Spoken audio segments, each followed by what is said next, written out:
Finally, I found what I was looking for.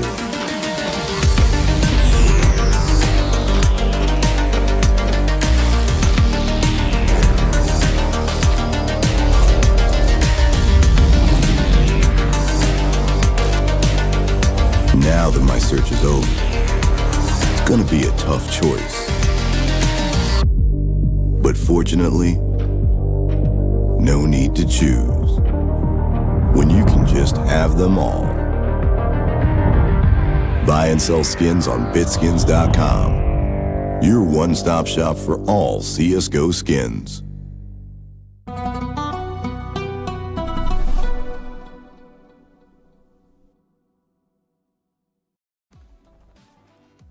Welcome back, everybody, to the Compass Spring 2024 Contender Stage. We're back again with some low-stress matches, some qualification matches. The 2-1 bracket is about to be underway. It's Waldady, joined by M&J.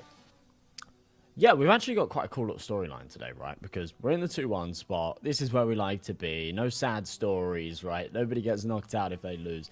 But they do get into a tough spot, playing the 2-2, right? But we'll save those for someone else. But for Espionage and Alliance, in this 2-1 position, the only teams that they've lost against are the teams that we're seeing later on, right? So Alliance lost to Passion UA, Espionage lost to Permitter. They're the two guys that are battling it out later, and I think that that's actually going to be a really exciting game for lots of reasons. But yeah, we've actually got a pretty stacked day of Counter-Strike. We've got two fantastic Scandinavian rosters that have been on good form recently, battling it out in the first, and then two quite exciting rosters that have been sort of taking things by storm a little bit later. But first and foremost, kicking things off with this Espionage roster. Lucky, the superstar in this team on that AWP, definitely a man to look out for. Absolutely. And, I'm kind of getting tired of the storyline about Lucky around, oh, he was in Tier 1 at some point and now he's supposed to farm Tier 2. Man, that's simply not been happening, right? And he's not really having all those lights out performances. And even though he floats just slightly above that Tier 2 mark, it's really not been impressive enough for me to be able to say that, hey, Lucky's career is like on a very definitive upwards trajectory. Now, not to take anything away from him, still a young guy, still definitely has many shots in multiple rosters, and I think things are only going to get better in CS2. I think he is going to be one of those players that adapts a little bit better. And I think there's also a couple other storylines here. Like, for example, right, if you look at Mistar, or Mr., I've never gotten the pronunciation right for this name, but for Mr., I think that he has heavily underperformed based on sort of the career trajectory that he had before, right? I think when he got to fill in some shoes for Astralis, everybody sort of expected him to sort of be that player that could have the potential, not necessarily would, but could have the potential to graduate to one of the big boy rosters, right? That hasn't happened. So in terms of proving grounds, Mr. Lucky, both of them have something to prove. And from like a macro standpoint, Espionage is a team that has been taking back-to-back L's from Alliance. And these are two examples of Tier 2 teams that actually haven't had many shuffles. So the fact that Espionage has been destroyed by Alliance both in Yalla Compass Fall 2023 and in something like Team Play Season 2 and even some other tournaments before they were even picked up by the Alliance roster, I'm a little worried for Espionage right now, even if they might be better on paper, Josh. It certainly could end up being a recurring theme today. Over on the other side of things, Twist's been putting up some crazy ratings, right? If we're talking about someone that did have some tenure in Tier 1 and a fairly successful tenure in Tier 1, then Twist is your man, right? But the difference is Lucky's only 21 years old. He's still got that opportunity to sort of bounce back into it. He definitely hasn't reached his peak. Whereas for Twist, a little bit older, and he sort of brings that experience into this roster of some of the younger players. Bodomaster's a superstar on that sniper. Absolutely love watching him. Recently hasn't been putting up the really big numbers, but he's someone that I've enjoyed watching for years now, and I think he's just a great guy and an exciting player in the server. And I quite like the fact that Robin's OGL in this roster too. I think he's a bit of a mastermind. I think he's got a fantastic understanding of the game. We did kind of claim him as a Brit for a few years. He had he had like a really long tenure on Endpoint, and then even when Coalesce went international, which was a UK org, they had Robin as well. So we kind of claimed him as a Brit for like 3 or 4 years, but now he's kind of back to the Swedish scene and back to doing big things. And I wanted to touch upon the Alliance roster for just a little while longer, but we do have the veto coming up on the screen, so that's something we need to get through first. Josh, what are your thoughts on this? Nuke ban? I mean, tournaments like Compass are always going to have those first two maps just be like straight up permabans, not really much anti-stratting, so that's where I usually just like ignore the first two bans, if I'll be honest. Yeah, exactly. Most of these teams, I mean, surprisingly, Espionage are actually playing all 7 maps, which is kind of crazy. But for most teams at this level, they've all got that one permaban, so Nuke and Anubis, gone. No interest in playing either of those. Yeah, and it's kind of scary when a team plays 7 maps, because secretly you know that they're not playing 7 maps. They're playing that 7th map just enough to confuse you. Yes, yeah. It is like a bit of a throw-off thing. They're definitely not practicing all 7. The Ancient pick is a decent one. I mean, to be fair, right? Actually, no, I say that. No, scrap that point. but yeah, Ancient pick, kind of no surprise there for Alliance. They do like to pick into it. They are pretty good on it. They've had some good results against some good teams as well. Vertigo, one of the stronger maps here for Espionage. Not one of the ones that they've played the most, though. That's kind of the thing. Ideally, they'd love to pick into a Nuke here. But unfortunately, it's Alliance's permaban, so they're not even going to consider floating it. But in terms of how much they've played it 22 times in the last 3 months. These guys have been rolling out on Nuke and have been putting up some big wins as well. I'm interested to see what the third map will be, though. There's 2 or 3 here that it could end up as. Yeah, to be honest, I think the Espionage have played so many games in general that seeing them have like a long tenure on any of the maps is like absolutely no surprise for me. So Ancient being the first pick, Vertigo being the second, both maps are going to be relatively comfortable areas for either team. I do think that Espionage is going to struggle a little bit on Ancient, especially because I just have a little bit more faith in the team cohesion of Alliance. Like, this isn't one of those things where I'm going off of like pure stats or anything. This is more of like a trust me bro thing. I mean, I will back it up with like where my gut feeling is coming from later, but for now we've got Mirage as the decider. So that's something that Alliance have kind of been shying away from the few times they have been backed into a corner and they've had to play it.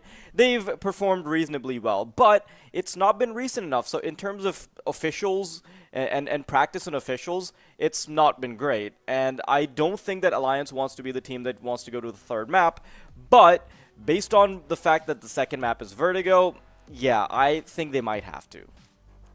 Yeah, certainly could end up being the case. Obviously, having to get rid of Nuke straight away does leave an open door for a couple of maps that they do play but aren't too comfortable with to be picked into. And obviously, for Espionage playing as much CS as they have been and actually having good results in those games as well, there's always a world where they're able to slip in a very, very strong map that they should be able to win. And that's a big kind of overarching should, right? Alliance, they are on a 3-loss streak, though, over on that second map. Vertigo, and actually fairly rough losses as well, like single digits. We're talking against 9 Sangler and alternate attacks. So they definitely need to kind of pull something out of the bag here. To be fair to them, quite formidable opponents in those 3, right? But they definitely need to pull something out of the bag here to pull us something a little more substantial. I say formidable opponents, but alternate attacks being one of those teams that haven't been on very good form recently. They've actually been relegated from advanced, right? So they're back to being a main team, which is kind of blew my mind when I saw that. Is that real? But yeah. Okay. Yeah. Haven't actually been following alternate attacks that much, so I'm kind of surprised you're saying that. Okay, like, I will ask you to check your sources later on Discord. He is currently checking his sources. He is on his thesis defense. He is currently checking his sources on the podium, mister. Yeah. They went 4-10. They were relegated this season. Great, but we are about to go live with the match. We'll see how this plays out. Many narratives to say here, but I think the big overarching narrative here is that Espionage, it's a bit of a revenge match for them, and for Alliance, this is proving grounds. Alliance, I think they're a pretty heavily underrated team, Josh. I think they're a team that has the pieces to be way better than something that is ranked top 100, and unfortunately, I don't think they've gotten the chance to show us that just yet, because even if you think about the kind of opposition they've been allowed to play against, they played against 9. 9 barely has any players on their roster. I think they find out like 5 minutes before the game who's going to be on the server, so... Yeah. They quite literally have a core 3, don't they? And they've been shuffling in whoever's available, whoever they can find into the pistol round, though. Robin, does make a bit of sound there in Cheetah, but doesn't swing wide enough for Cabby to be able to punish. It's quite a heavy stack here in mid. And so far, it's gone completely unspotted. Ooh. Finally, Lucky will strip ahead. But it should be a free A bomb site for Alliance to at least get a bomb plant out of this. Yeah, for sure. It has gotten to the point where Espionage have entirely left it on the retake. However, this is never the position you want to be in on the pistol round. 4 versus 5, the T's. It's going to feel a little suffocating when the walls start closing in on them.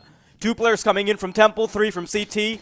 It's about to get very chaotic. A main player spotted. They need to watch out for the big box player, though. Pleasant does good work, but the dualies are starting to come through. Twist, he's still being a menace from A main, but in the meantime, the bomb's already been defused, and there is not a damn thing that Twist can do about it. Will he fall? No. Consolation prizes, maybe a pat on the back. That's all he'll get away with. Espionage with the first. I'm surprised they keep pushing for him there at the end. I mean, he manages to drop the kit. It doesn't seem significant, but it's an extra $400 that goes amiss. Very, very good retake from Espionage either way. And Alliance get given one of the perks of playing the T side of Ancient, which is a lot of the time that A-bomb site goes undefended. They're normally playing sort of 1 player in Temple on a setup, and they're happy for the retake. But it gives you a bit of a luxury in that pistol round, because getting that bomb planted allows you to have a decent buy in the next. So regardless of the lackluster result post-plant, they are still able to come into this with some Galils, a couple of Mac-10s. Iceberg holds down mouse 1 until his clip's completely empty. It's only good for the 1 before being traded by Bodemaster, but Lucky is here to recover things. Yeah, Lucky pretty much got the round done already.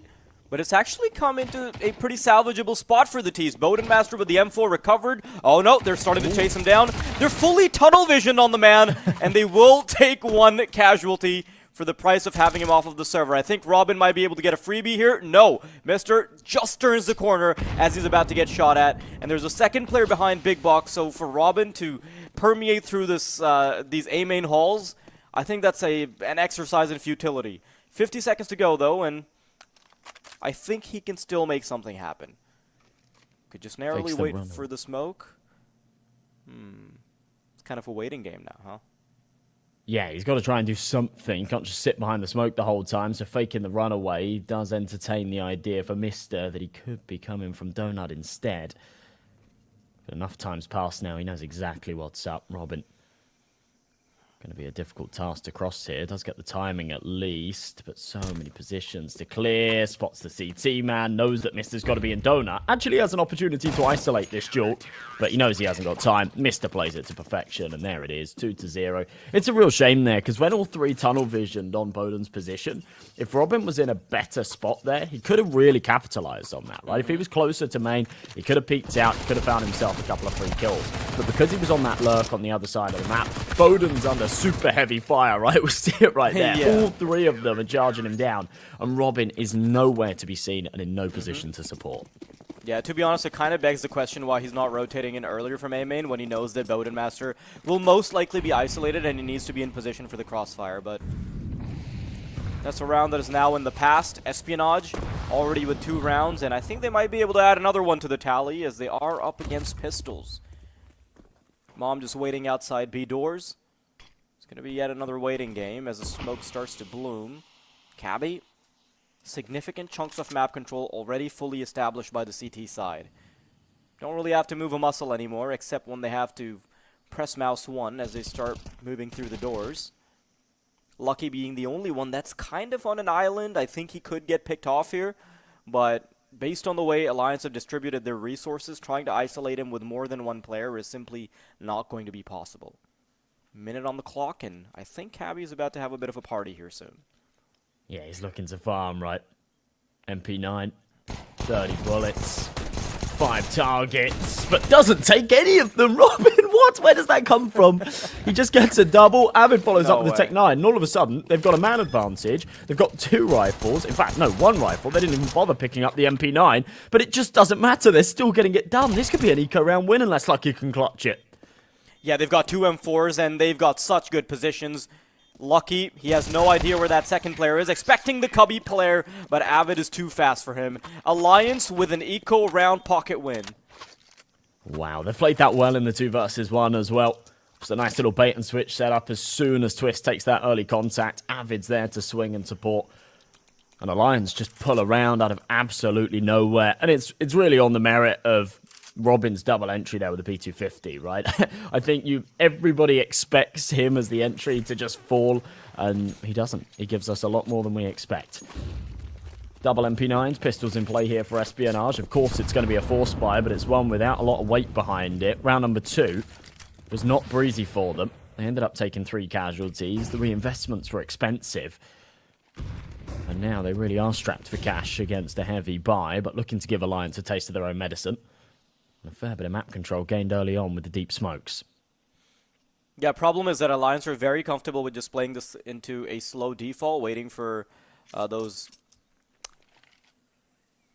waiting for Espionage to make mistakes. Oh, okay, Pleasant, hang on.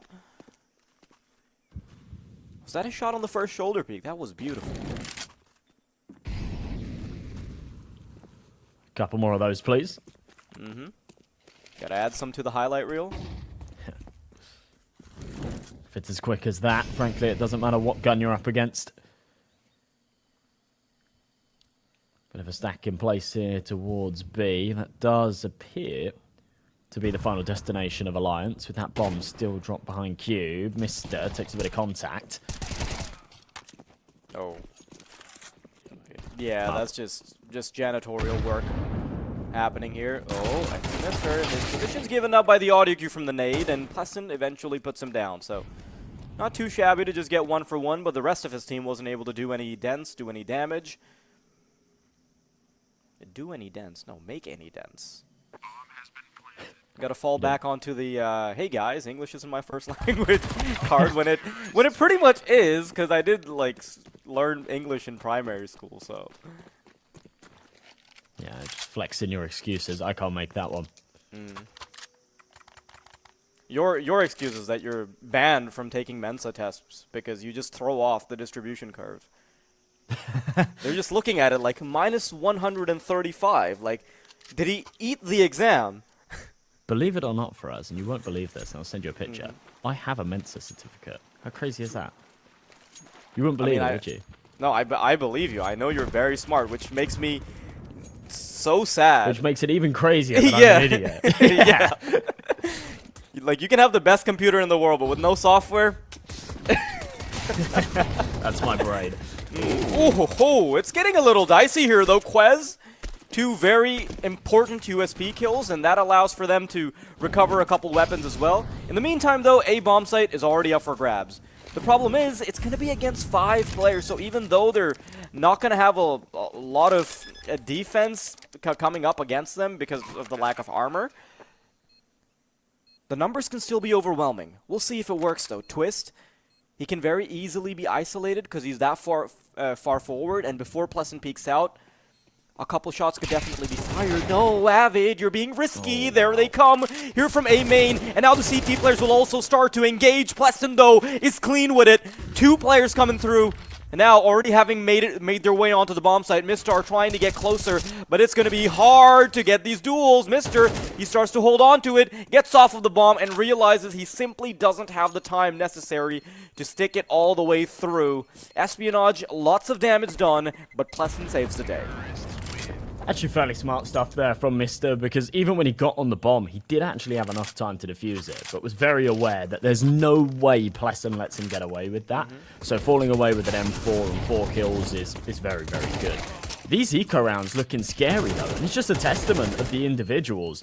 You can put any one of these players on a USP, on a P250, and they've got the skill to just double tap the head. It makes things very, very expensive, even though we're 3-2 right now. Yeah, Alliance having to reinvest a few weapons there. It depletes that cash for Espionage. Okay, they're on a full buy, but around about $0 in the bank for everybody else. Deep nade. Avid anticipates and avoids it. Slower stuff here, but Alliance may just find themselves on an MTA bomb site once again. Yeah, the fact that they've walked all the way through also disallows the donut player from being able to relay information earlier. And by the time the flashbang comes in for support, they've already smoked it off. They're already in deep. Molotov will even dissuade Lucky from being able to push further. No, but the Molotov's missed, which means that Lucky's able to get a kill. Avid, though, he's going to have to be the big difference maker here, coming through from the back lines, and now they've got one more prong to worry about, Josh. Absolutely winnable. Bomb. About a third of the way ticked, so plenty of time to work with. Deep flash will slow down Lucky, and that's what this is all about from Alliance. Just bide time, slow down those rotations. 1-for-1s continue. And as the bomb gets tapped, the pressure's applied, the smoke's in main, they have to play through it, and the bullets flying, but none connecting where they need to. And Quez and Lucky will clean things up, tie it up 3 apiece. And we are getting a very back and forth, very, very contentious game, as expected.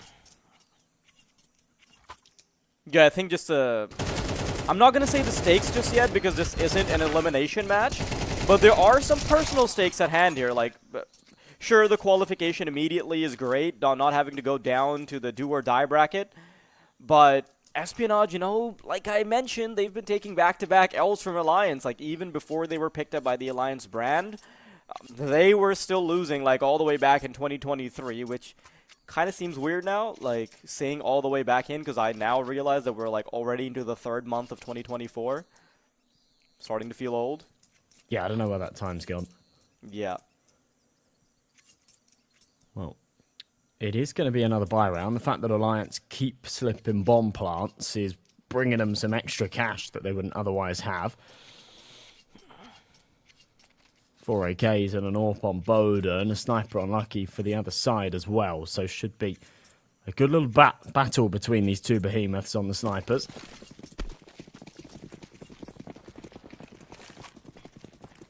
Just going to try and get aggressive here in mid. No.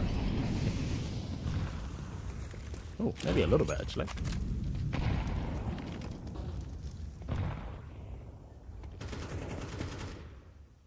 Oh, Iceberg. I'm sure he catches Avid here. No, Avid turns the corner just in the nick of time, and this flurry of smokes. Both teams kind of worried at pressing forward, but CTs, I think they've gotten a fair bit of map control. And in the meantime, though, this is kind of a recurring theme, right, Josh? You look at the radar, you see that Alliance has crept all the way into the ace site. Ooh, look at this. This aggression from Istar to go straight through the smoke. Finds a player outside Donut, but the bomb will eventually go down. 4 on 4, and they'll start to go for the retake. Again, this recurring theme. Easy enough to take the A-bomb site, but can they hold on to it? Robin puts the first nail in the coffin for the CT side. Bowden will follow up with a big shot as well, but is he aware there's a second man in Temple? It doesn't matter. Lucky doesn't want to take this. Jewel does hit a lightning fast flick onto Robin, but it's all about surviving at this point. He knows that this is a lost cause, and even with the benefit of the shadow, Bowden's still just quicker to the trigger. Alliance will make it 4 and take the lead here against an Espionage side that have been looking good. They got off to a very good start. Yeah, the problem is for Espionage that even if it might start to seem a little too predictable that Alliance are straight up walking into the A-bomb site, now Alliance have conditioned them into needing to have a player or two over towards that A-bomb site, which means that every other area of the map, it's opened up. It's going to be a whole lot easier to contest everything else. So we'll see where the game goes from here. Some really good early map conditioning being performed by Alliance.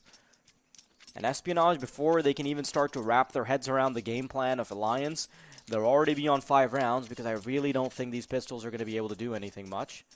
And while we're on an eco round, Josh, you did say you have a certificate from Mensa, but you never mentioned what it says on the certificate. Like, you could be a certified nutcase. No, it's the high IQ test. It's 130 plus. It's got my name on it and everything. It's mental. Beautiful. Yeah. Can you do my math exam next time? Ha. No. Wait, are you bad at math? Nah. I wouldn't say bad, but Like, you're just not all that in a bag of chips, right? yeah, I'm not. Yeah, I'm not same. some superstar. Now, here's the thing. I'd normally say bit of a freebie round here for Alliance, but that's not been the case so far. It's been the pistols exceeding expectations over and over. So a chance here for them to do so again. Mr. and Quez with a good little crossfire here in Cheetah. It's going to be difficult to break if Avid tries to. So far playing very cautious, but Espionage have got 3 players here on this A site. Could be a bit of a surprise.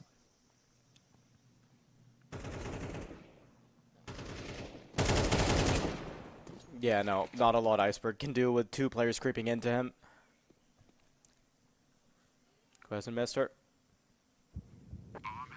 Just the pistols and nothing to really do here. It's just a bit of a waiting game as they wait for exit frags to come their way. And you know what? So far, Alliance have been really clean with it. Despite the rocky start, like, I wouldn't say rocky. I mean, one team's got to lose the best around, right? They've not really allowed Espionage to make much of a dent beyond that initial point.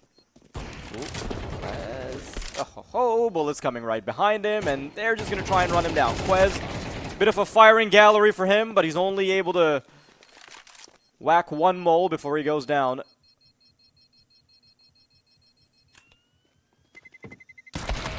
Yeah, able to catch another one on the exit. Okay. I like the fact that Bowden had a bit of support there as well. So even if he does fall, they don't lose the AWP. They can trade it. They can pick it back up. Important to keep hold of that very valuable asset. Into round number 9, though. Alliance definitely starting to find their feet here. You did brand them as somewhat the favourites going into this series. Oh no, I think Espionage are supposed to be the favorites, but The problem is they just haven't shown me like enough evidence. I'm not confident in them. And Alliance, I think they're just too underrated. All right, I'll roll with that. Chunky name, by the way. He's so aware. He's so aware. Yeah. Hand him that certificate, Josh. Oh, no, it's mine, man. I'm just gonna doodle my name all over it. It's in crayon.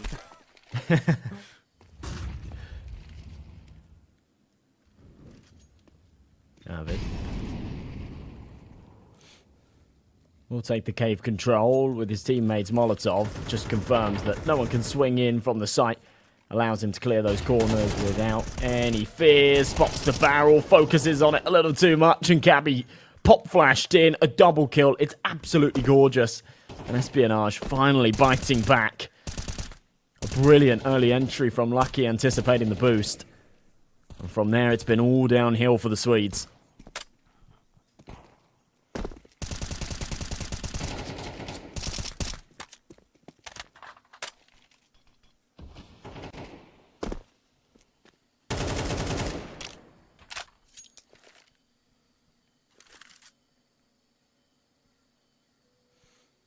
Honestly, man, they've made enough of a dent in the T side already, and I'm not feeling too worried for Alliance. You know, I'm expecting them to win this first map, and that's when everything is gonna start to feel a little bit harder.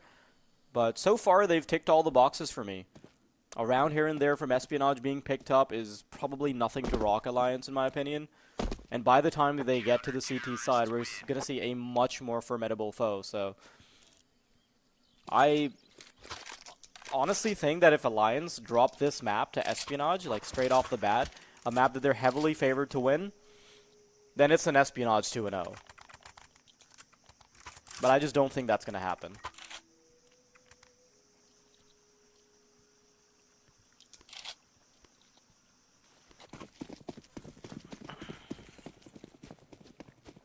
You want my opinion? I think Alliance take this map. I'm quite confident that they do. The tides can turn in a game of Counter-Strike very, very quickly. Yeah, the B status MR12 not very forgiving. Ooh, Cabby, okay, nice work.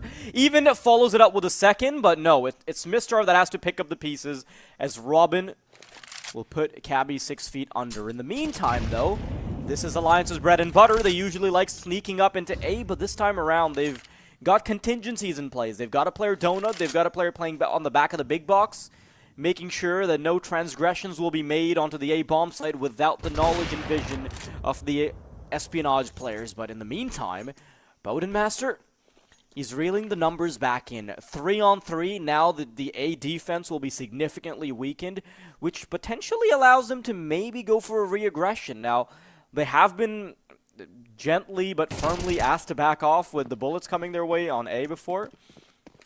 But with this second player being taken off the map, I think there are very few opportunities for Alliance to progress. So Red Room or Donut, they've got to take their pick. But heading into B, I think that'll be too much of a shot in the dark. Aggression's worked very, very nicely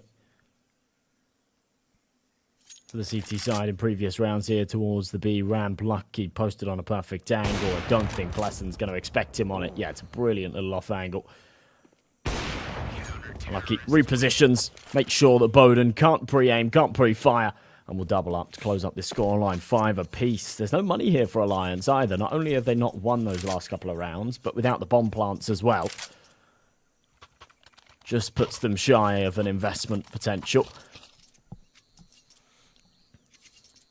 So yeah, sort of 2.5, 3k in the bank. It means some pistols. They've only got the 2,400 loss bonus. So they can't overdo it. As long as they stay around that 2k area, then they should be good. Should be a good opportunity for a 6th at least. Mr. rattling away the shots with the AK, but Bowden fast on the trade and should be able to upgrade here as well. He will. Slips away with an AK.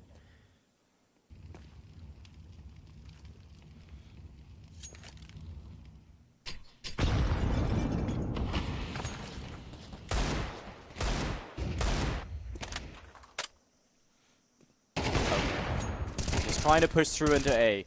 From Donut, from main. But it's kind of sloppy all across the board. Punished by Espionage straight off the bat. But in the meantime, there's a player that has crept all the way close. I love Quez's awareness here. He knows that he hasn't had an eye on the bomb site for about 10 seconds, so he's got that margin of error in his brain. Just those 10 seconds where somebody could creep through. And now they'll be taking their resources all the way to B. I say resources, but there's not much of them. Twist is on a deagle, Avid, he's only got that bare bones Glock his way. And I think the best bet here is just to cross over onto the bomb site and forcefully get this bomb down. Okay, consolation prize as well, maybe. They've got an Deagle kill, but if this Deagle can maybe pop off one more, I would have said this could be a reasonable 2v2, but yeah. Avid's already down. Twist has got a bit of a reputation of hitting monster shots with the Desert Eagle, but realizes that this one is a lost cause. Has to fall away. Goes and retrieves that AK that was dropped by Bodemaster earlier in the round. And he's happy to just save this one. A bomb plant and 2 kills and an AK coming out of a round like this is very, very good. And going into the final round of the half, it's important that they have the tools to work with to try and tie this up at 6 apiece. An abundance of resources here, though, for the CTs. Rifles on 4, lucky with that AWP. They've all got the kits, they've all got a full belt of utility, and they've all got a little bit of cash to spare as well. On the other side, Alliance, much of the same. But right down to 0. And an important one for them to try and pick up here.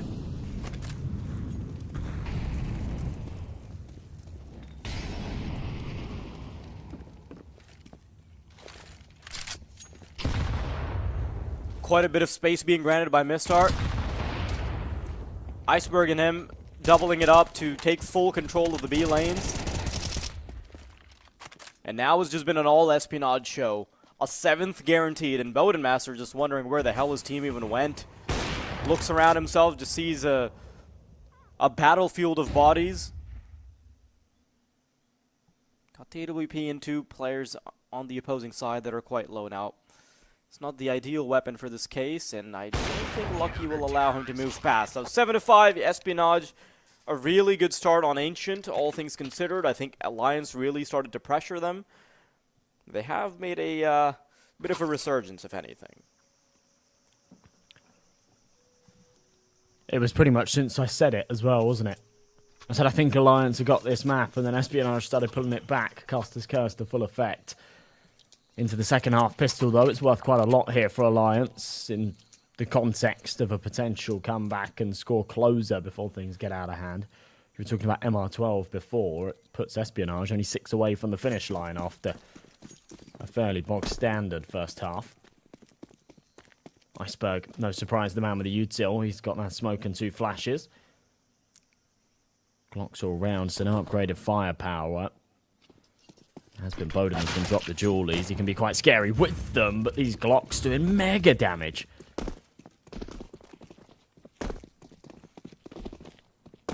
Straight into Donut we go. There's a player waiting in Temple. And the rotations are already very quick. Plesson's going to be responsible for making sure that they feel too threatened to walk into Temple. Before that retake even happens, though, man, that lurk has gotten so much work done. Iceberg has made it nigh impossible. And the player that has a kit, and unfortunately he's not really going to have any armor or anything, just try and just go into it raw with just a flashbang. But yeah, nothing goes their way, and it's a 5-man comfortable take for Espionage.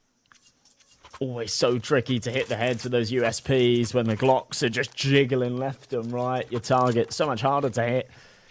And a massive pistol round win there for Espionage, not only taking it their way, but doing so very convincingly, getting that bomb planted as well. They're going to fly into this next with some rifles, couple of MAC-10s, Alliance with a tough decision to make. Do they want to invest anything into this round? The answer is no. They'll have 1900 in the next, so very aware that they can pull out a reasonable buy if they save their pennies. 5-man stack on B site could at least do some damage. So far, not so good. Yeah, the one stray kill that Robin is able to find is just nothing to be happy about. Like, okay, fine, we get the kill, but it's against T side. Like, doesn't really matter. Nobody remembers it.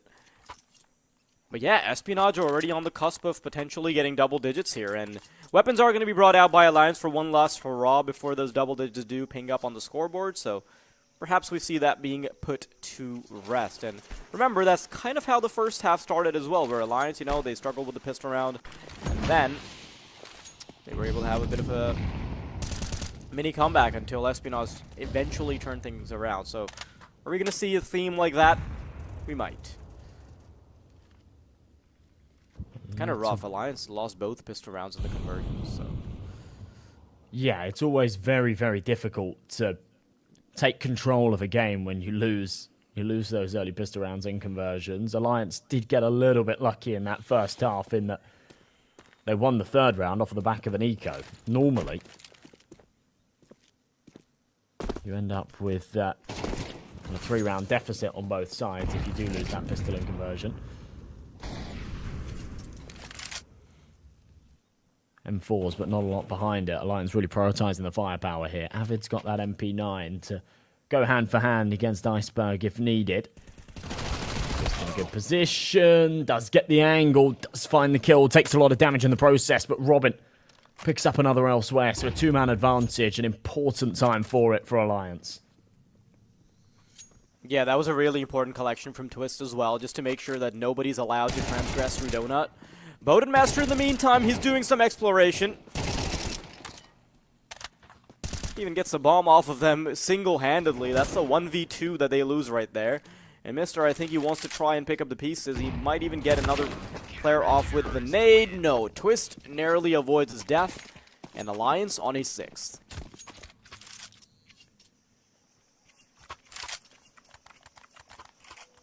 Espionage are still going to have enough to bite back. It won't be bowing down to an eco just yet. In fact, the buy will be very similar to what we saw in the last. Couple of AKs, couple of Galils, Quez on that Mac 10, a decent amount of util behind it. No AWP available for Boden just yet. Yeah. To be honest, I still kind of favor Alliance because if they're able to win this round, right, they can kind of come over the issues that were caused by them losing both the pistol rounds and the conversions.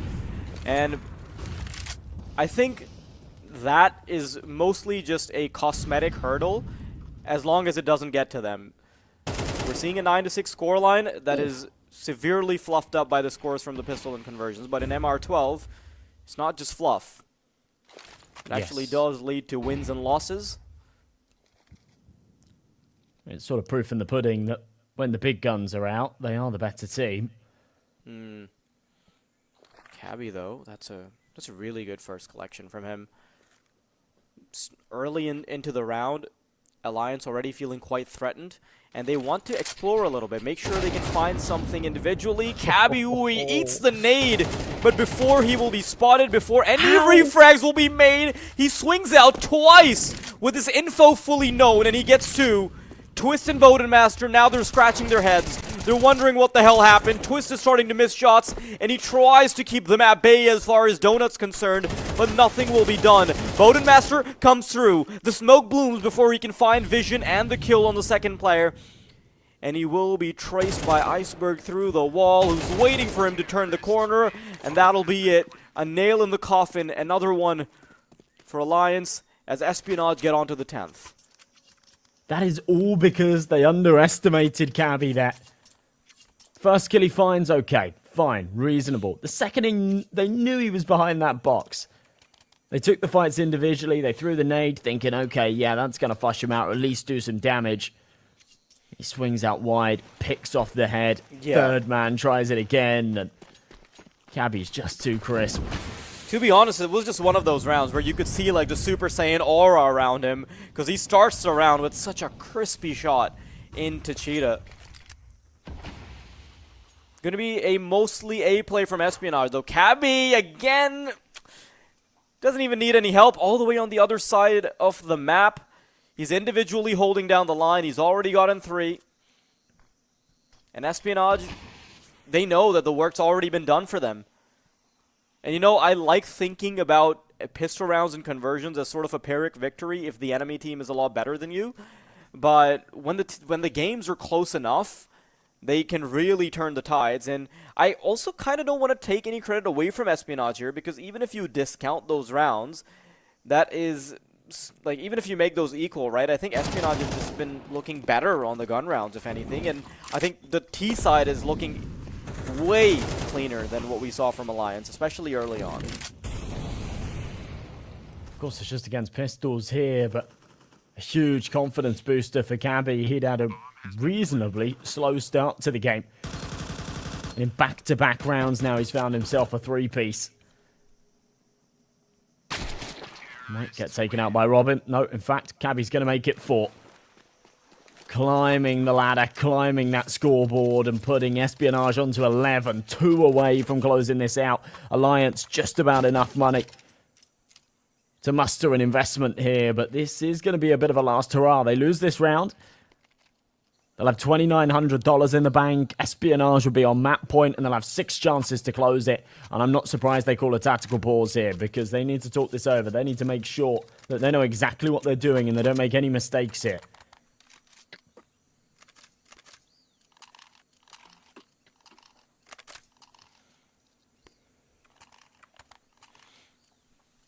Yeah, simply not enough of a margin. Just a couple rounds, and Espionage will be running away with Alliance's map pick. And remember, next map, it's Vertigo. And honestly, man, Alliance's results on Vertigo, they're not very confidence-inspiring. They've not played the map very much. I think it's a map they mostly shy away from. Espionage might have just dialed their number as they selected Vertigo. Alliance definitely realized this. Bodenmaster has picked up an AWP. We'll see where that goes. Already so much pressure into middle. Espionage is comfortably able to take control of the donut and middle vicinities. They also haven't gotten pressured at B ramp. So half of the map, by the time the clock ticks 1 minute and 30, they've already taken control of it. No information for the CTs in A main. Nothing on middle. And as the execute starts to come in, it's going to be very difficult for Alliance to hold on, because they only have 2 members on the B bomb site. Smoke's coming through. Cave player starting to aggress. Just wasting the nades, crack open the smoke, expecting to catch them on the cross, and that's not the case. Espionage very smart to delay that cross, bait out the utility. Avid spams very, very close, but threads the needle between 2. And as soon as it fades, Iceberg will pounce for a double. Traded out, but a man advantage now here for Espionage, plus the added bonus of that bomb beeping away. And Mr. Qwerty following up. No mercy. They won't even let them save. Yeah, that was an AWP that he picked up off of Bodenmaster's body. So the one contingency they had going into the next round was that saved op. Pleasant still trying to hold on to this M4, but honestly, man, I don't think he'll be even able to save that. Cabby with some beautiful kills once again, and he has skyrocketed to nearly the top of the scoreboard for his team with some of these really high impact plays we've seen. Espionage, 12 rounds. Alliance, their economy is in the dumps. And it's the worst time to lose control of it as well. Things were looking pretty good in the first half. We went into the second. Okay, they lost the pistol on the follow-up again, but once they won the third round, you think, okay, this is the start of better things to come. Just does not end up being the case. As I mentioned before, 2,900 loss bonus in this round, and that's all they have to work with. So 4 MP9s and Twist on the Crocodile gun itself, the auto. Robin at least will draw first blood, but needs to make sure he doesn't overdo this, because standing in the smoke, flashbang in, and Iceberg far too ready, evens it back out into a 4v4.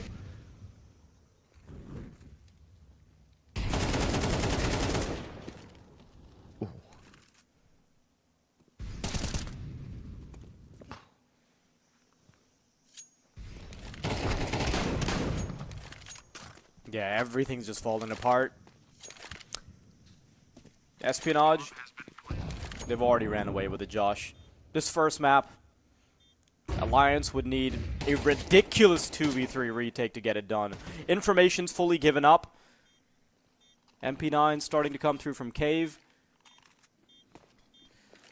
The time's starting to tick down. They have smoked off one of the areas, but man, Avid needs to do something nuts, and he's starting to. There it is. No. Immediately punished by Quez, and Espionage will be able to get away with that 13th round and the first map along with it. Beautiful work, and honestly, man, I respect that. I really thought that Alliance were the more heavily favored team over on Ancient.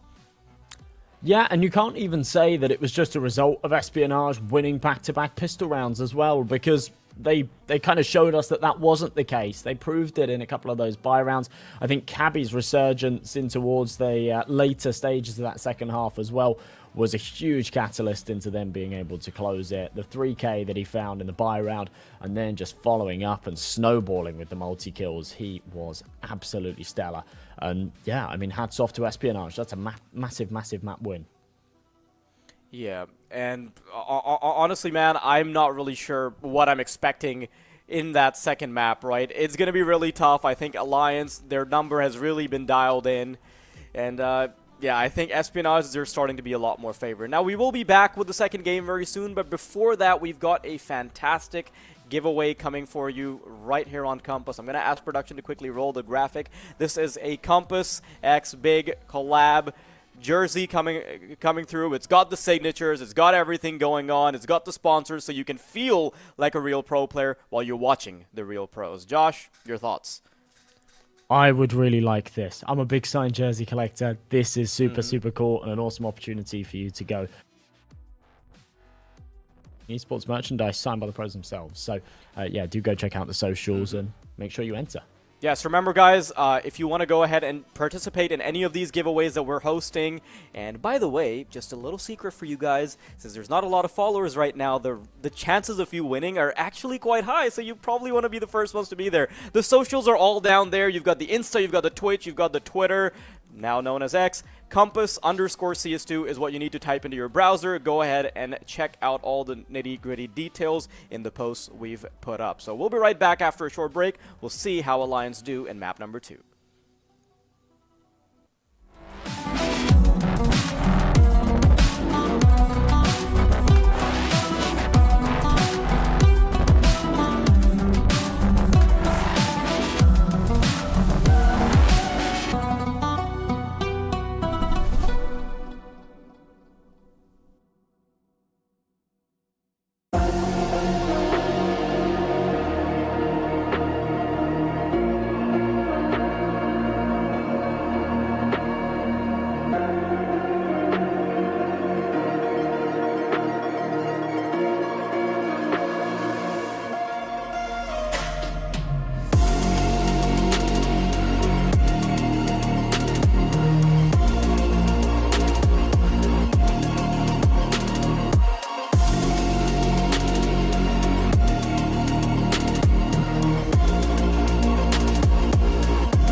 Finally, I found what I was looking for.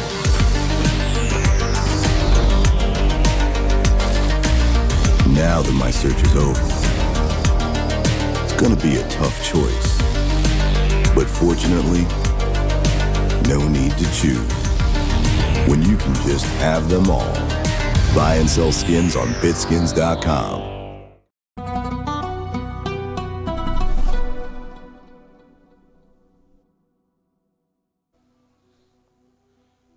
Welcome back, everybody. That was a horrendous first map for Alliance. I think everybody, like all these people in the room, just us two, not even in the same room, in two different rooms on two different areas of Earth. I think we were mostly expecting Alliance to be able to take it. I still think that Alliance are heavily underrated, especially because of the pieces they're playing with. Now, unfortunately, that didn't translate onto the server. But historically speaking, Alliance, even if they lose a map off of Espionage, they've been able to bounce back. So I want to see where this goes. Now, I do now favor Espionage. This was a very comfortable victory for them, even with Alliance often having the drop on them over towards the A bomb site. If you remember Ancient, right? Like that was so sneaky of them, the way they were able to multiple times just sneak into the A bomb site and get it pretty much for free. But that's not going to yield enough dividends. Espionage, they'll be heading now into their own map pick, and Alliance, they're in for a bit of a struggle, Josh. Yeah, they absolutely are. Obviously, that was their map pick. Now they move into Vertigo. I was talking about the fact that they've had some fairly shaky results recently on Vertigo. Now, I've had a bit of a weird week of Counter-Strike. I've covered a couple of best of threes every day so far this week, just in like qualifiers and stuff like on my own channel, right? And weirdly, teams keep taking each other's map picks. It's been this recurring theme. It's happened like 4 or 5 times this week in a best of 3 that I've covered, and teams taking each other's map pick, and it comes down to the third, and I'm sat there scratching my head going, this doesn't make any sense at all. I'm looking at the numbers. I've got all of these notes. How is this happening? So I'm quite open-minded. I'm going into this game, not from a logical perspective, but from a, yeah, just I don't even know what the hell has been going on this week, so maybe it happens again perspective. But yeah, on paper, Espionage definitely much better on Vertigo. They were looking like the better team there on Ancient as well. And as you say, the rounds that Alliance did win, I'm not saying that they weren't good rounds. I'm not saying that they didn't earn them, but they did get given a lot of good opportunities, right? As you say, where they found themselves on a free A bomb site, they were able to just sort of throw that donut smoke, completely isolate that man, get onto the site, get that C4 planted, and honestly, I mean, a 5v5 retake's always a little bit hit or miss, but when you're given those opportunities, where you're literally given a bomb site, and you get that C4 down, you should be winning those, right? It's kind of as simple as that. So yeah, the fact that they didn't take more off of the back of that and they didn't get more rounds even overall is definitely something that's a little bit worrying. For sure. 6 rounds, nothing to write home about, and I think things are simply going to get worse over on Vertigo. Now, the only grain of salt I am going to offer on this table is that, hey, losing 2 pistol rounds, 2 conversions, it's really rough. Now, they did have a bit of a miraculous win on an eco anyway for Alliance, which is like, okay, you know, you've got, you at least had something going your way, but conversions and pistols being lost, that is rough. So, Vertigo coming up next, Alliance versus Espionage. We're about to go live with the pistol round very soon. And Josh, I want to hear your thoughts about whether or not Alliance will be able to take this one, because I am not a believer. I'd love to play devil's advocate, but I'm not really a believer here either. The one luxury is the fact they get to start off on their CT side. But obviously, back-to-back pistol round losses on Ancient surely won't fill them with confidence. Espionage going to bomb it towards the A ramp, but there is a 4-man stack in place here. The CT's playing quite aggressive, have been spotted, but confirmation that there's one towards the sandbags at an instant dink does not do them any favors, at least the early pick. But oh my god, it's just chaos here. Where are these shots coming from? What? Yeah, so I just watched that with my own eyes. Like, unfortunately. Oh my goodness. They even had the right call as well. They completely stacked the A site, and they just got crushed. Yeah, this is the part where, like, if I'm playing a PUG, I just open up chat and I'm like, get clapped, kids. And if you're on the other team, you say, okay, let's try B next round, guys. No, if I'm on the other team, I'm like, guys, can we rehost? I'm lagging. I don't want to admit that I just lost like that. Find any excuse you can What are we calling that stack, Josh? This one right here? Yeah. What are we calling it? Tell me. Like, I know that people like popularize that Astralis stack over towards the B side on Inferno, and now like I kind of refer to every like 4-man stack like that as Astralis, but you know what? Nah. They can't claim everything. I almost called it something else, but it kind of, yeah, it means something bad. So, okay, we won't call it that. Well, it's not bad. It's just like, yeah. Josh saying the most cancelable stuff ever and being like, guys, don't worry, I have a high IQ. I have a Mensa certificate right there that says I'm uncancelable. I'm uncancelable because I called their stack. I was gonna say it's an Eiffel Tower boost, right? Because they were like in a little triangle, but an Eiffel Tower means something else, right? So we just. I have no idea, and I honestly don't want to find out. Like it's like it's an innuendo thing. No, okay, don't even get into the deets. Yeah, honestly. we're not getting into actually. the deets. That's why I was like, yeah, I don't know. Okay. You can call it Astralis if you want. I don't think Astralis get to claim every stupid little eco boost like that, but it's better than the alternative. Listen, man, they claimed enough tournaments to the point where like I kind of don't care about the boosts anymore. Yeah. Like you're missing the forest for the trees because of the boost. Well, again, though, Espionage have managed to take the pistol and win the follow-up as well. So, obviously, no major surprise. They were up against the eco there. But again, we're talking in the context of MR12. If they keep taking these early rounds, then they just put themselves on this really comfy cushion, map after map.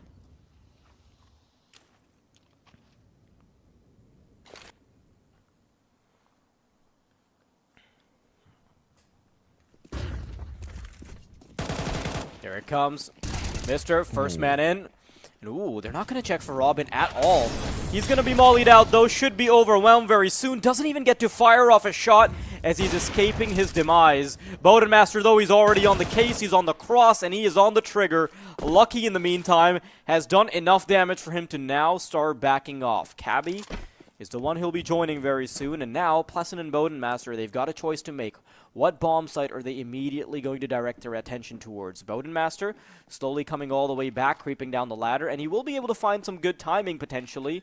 but there should be no troubles for Lucky to get this bomb down. Cabby, he's already boosted up into heaven, so finding that kill, no issues. Huge. It's all about getting Bodenmaster out of the picture now, and I think he might have himself just walked out of the frame. I don't expect him to go for that at all, and that's exactly what he does.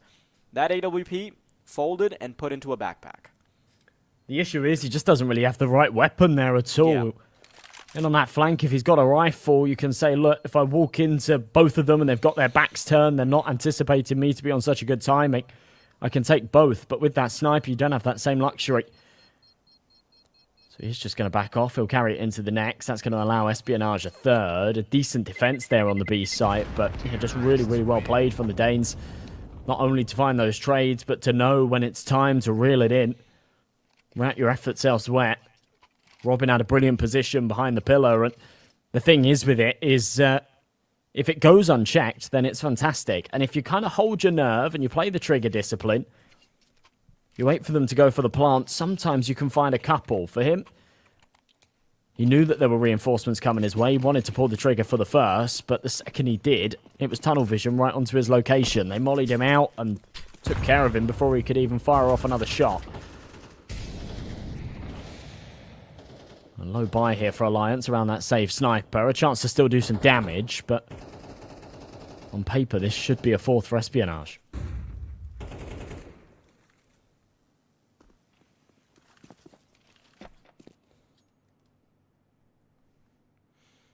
Yeah, I don't see this going any other way. To be honest, Espionage, like, straight off the bat, they're looking so damn good here on Vertigo.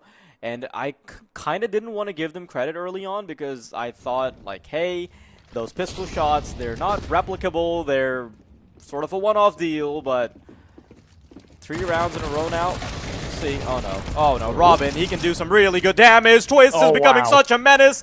It's actually not Robin at all. It's Twist with 4. And Mister, he's left trying to pick up the pieces.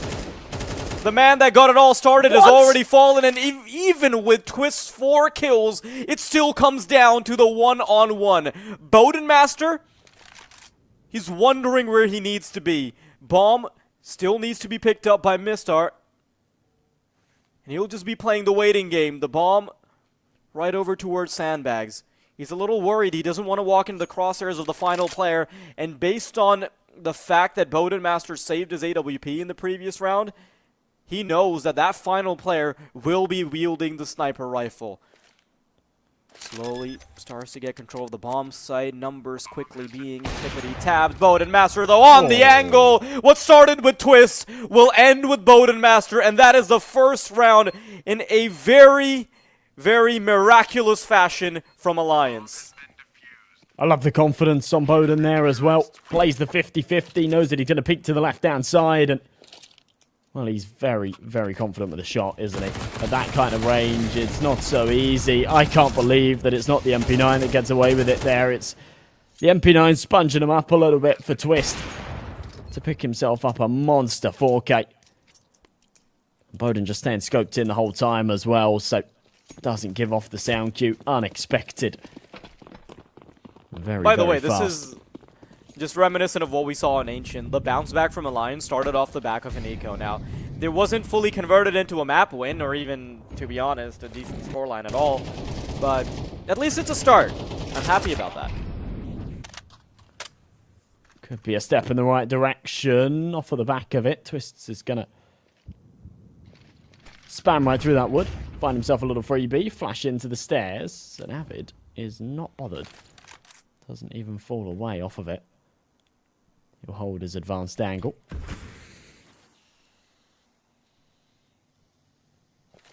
Cabby. The thorn in their side that really turned the tides in the second half of Ancient. Could be the first one to take contact here as this smoke starts to fade. Cabby just below the railing. And there it is. He'll pounce. He'll pop ahead. Could be good for another. It's Iceberg instead. And the man advantage from the CT side quickly depletes. And wanes into a 4v3.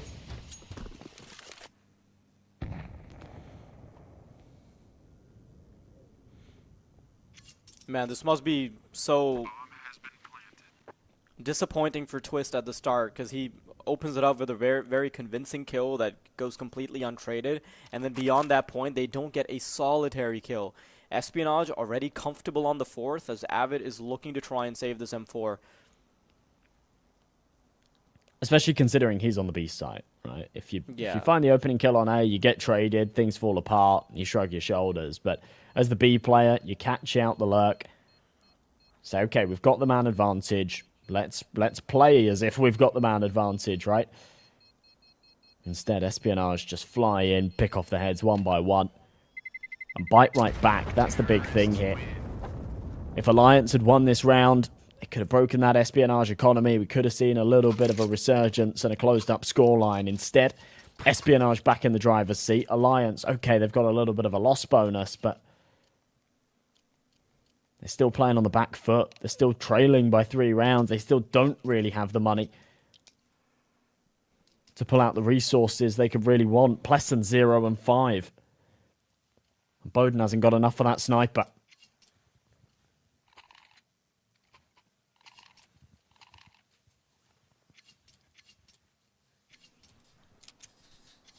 This kind of makes me reel back to what I said about the individual pieces being sufficient for Alliance, but them not really coming together in a cumulative way to convert.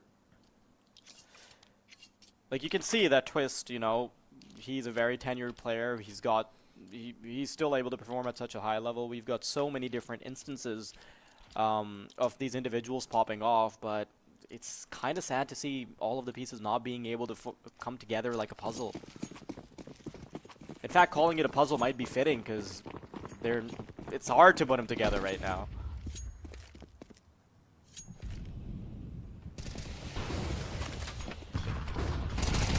Aggression, there we go, finally. The first on the board for Pleasant, and it's off of just relentless aggression there towards the A ramp. But in the meantime, we will see Espionage work their way out onto the B side of things. A lot of damage dealt from the molly onto Twist. He has to fall right back. With a 2-man advantage, they can give up this site. They can play for the retake. Interesting boost. Oh my god, this has been anticipated. He could just marble down, Quez. Oh my goodness, that's one way to choke a huge advantage. And Espionage surely don't get away with a 5th hit. This is where you can almost smell the desperation from Alliance. The fact that they're going for that boost, even with the advantage, you can see that they're going into pocket strats when they can simply win out on the aim duels. Like, they have started to lose faith in their ability to win coin flip duels. 50-50 is just, yeah, 50-50 is just not a convincing enough chance for them. You want to try and solidify it.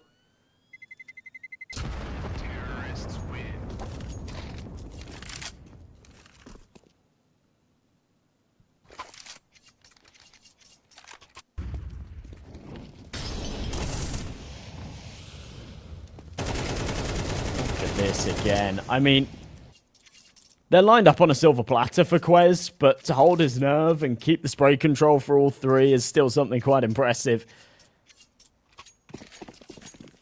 And every single round loss like that is just going to be a real kicker here for Alliance. It's hard to get your head back in the game when round after round you're taking the early advantages. It's not the first time we've seen them 1 man, 2 men up. Still dropping the ball. Cabby again in a fairly familiar position. This time with the Mac-10. He has been spotted and will be dealt with by Bowden. So there it is again. Man advantage. We'll see if they can convert it.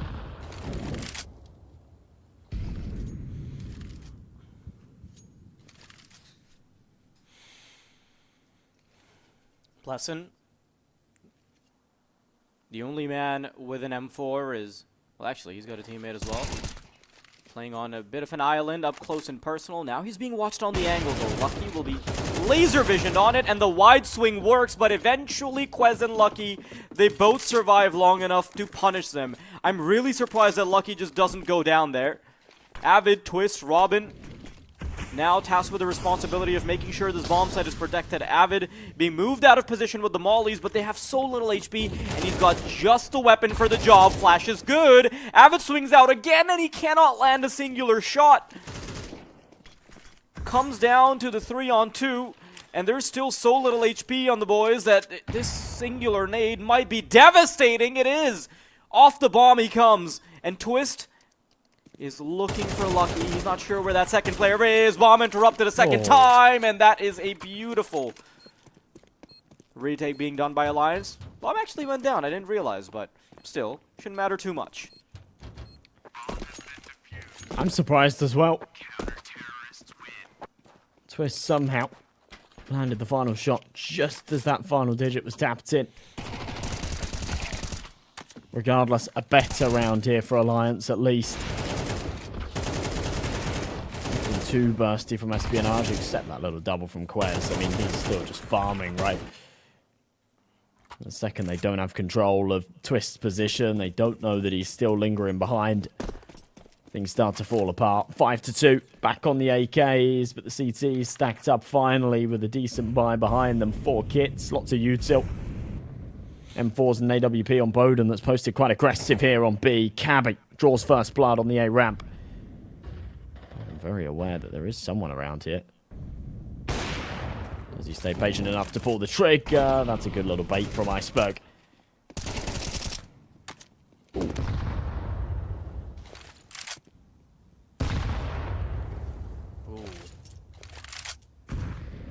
We're just watching Tank Wars.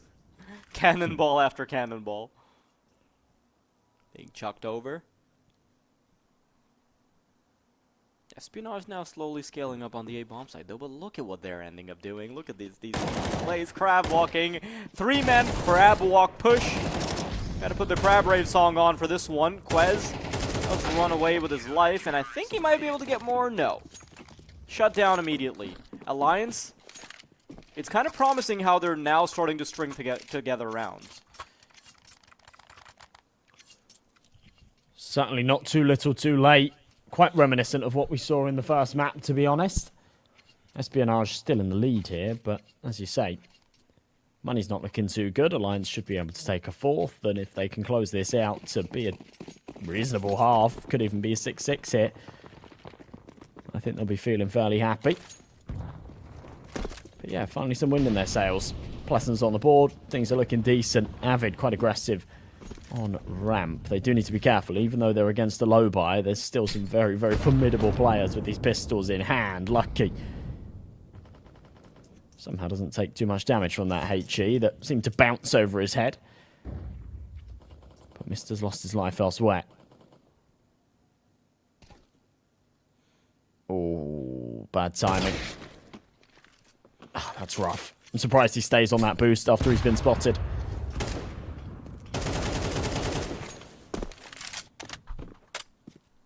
Yeah, a couple of messy duels here and there. Many attempts being made at trying to maybe get a cheeky shot in, but no. Pretty much denied by Alliance. And I'm very happy to see that Alliance are mostly keeping things clean, because they're going to need every penny going into the rest of the half. Slowly creeping up ramp now. We're about to see a bit of an encounter here, because there's only 40 seconds remaining, and there's not really much incentive for the T's to even try and save or anything of that sort. Player tucked into sandbags, Avid peeking around ramp. Should be a cleanup for Alliance unless we see something crazy, and yeah, that's the rifle out. Ooh. Alright, Quez. Don't think he'll get anything more than that, but yeah, when he pulls out little cheeky headshots like that, it's always something to get excited about. Twister's got a vendetta against the cone. And Espionage definitely starting to lose their lead here. They'll call a quick pause to talk things over before going into this next buy round, which is not going to be one that comes without contingencies. Lucky demoted off the sniper down to a Galil. It's out of necessity. They don't have the funds for anything more. AK's on the rest. A decent amount of util to go for an execution, but here for Alliance. And they got the resources, they got the confidence, they've won 3 on the bounce. They want to make round 10 theirs to close this up 5 apiece. Interested to see what Espionage go for here. 23 injuries. That's a lot. That is a lot. This site should be shut down, I think.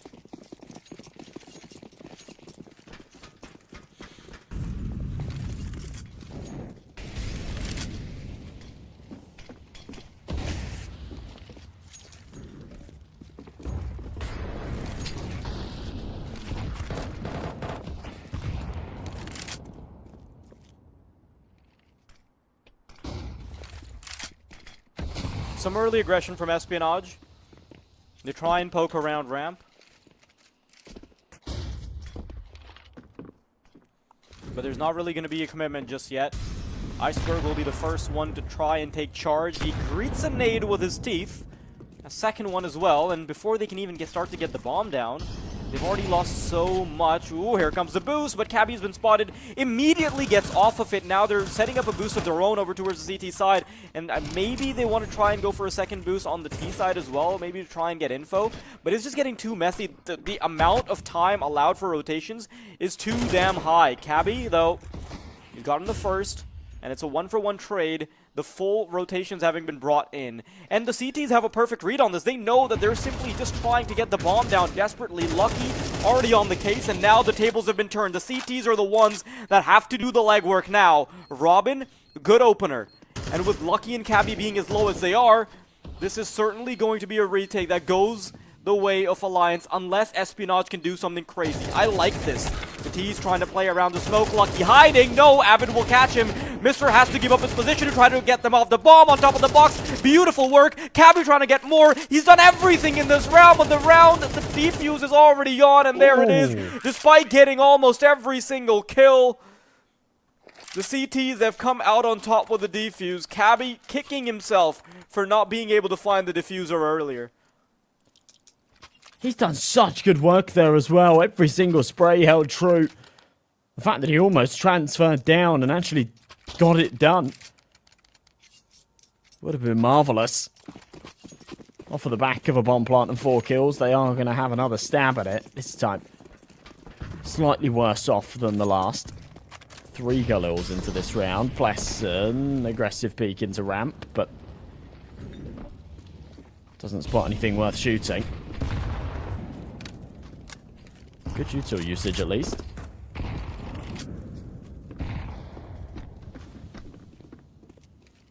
Taking a lot of ground. Going in for the boost. It's way too late. In fact, no. Robin has found one. But are they expecting Iceberg so close? The answer's no. And a couple of big kills, and they know that there's another towards short as well.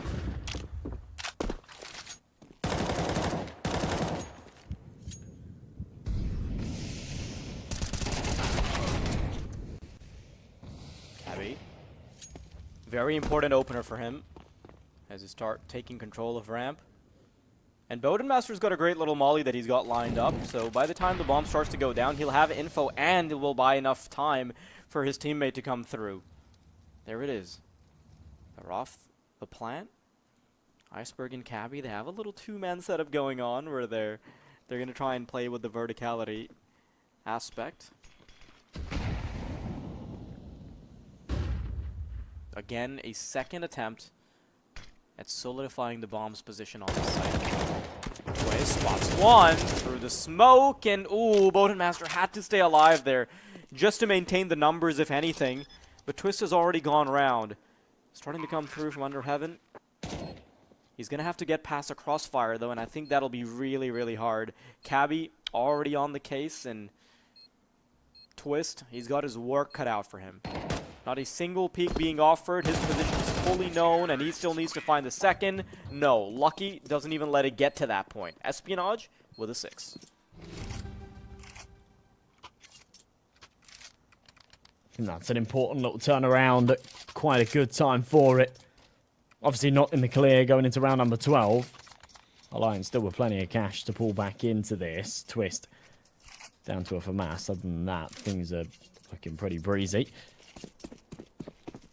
AK is out once again for Espionage. No opportunity to pull out that sniper.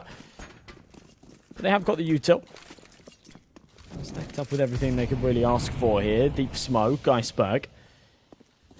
Wants to try and aggress around it. Interesting boost from Robin. Won't spot anything, and he does dismantle it, because last time it didn't work out so well. But the trades are leaning in Alliance's favour.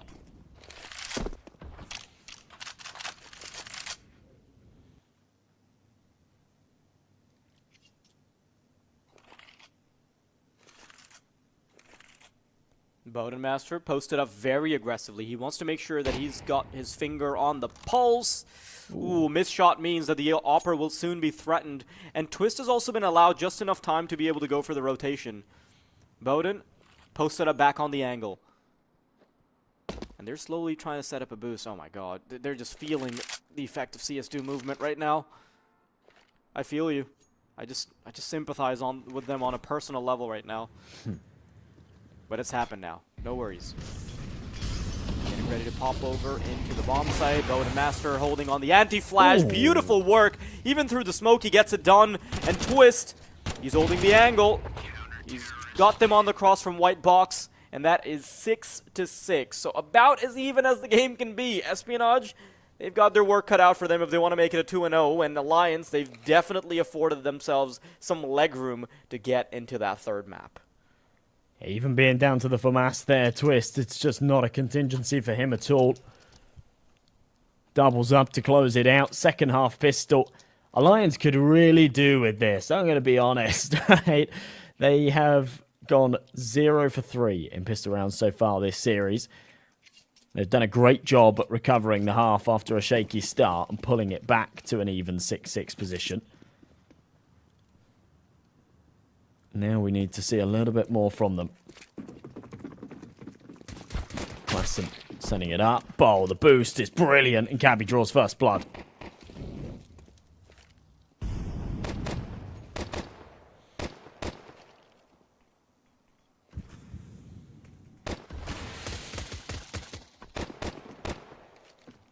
Oh, Quez, I love this. Takes his sweet time. I would have really liked to see him take even more, but Quez has done his job. He's done his task. He's put 2 6 feet under, and that's all that matters. Not a single casualty on the sides of the CTs. Wow, wow, wow, wow. 4-0 in the pistol rounds as well.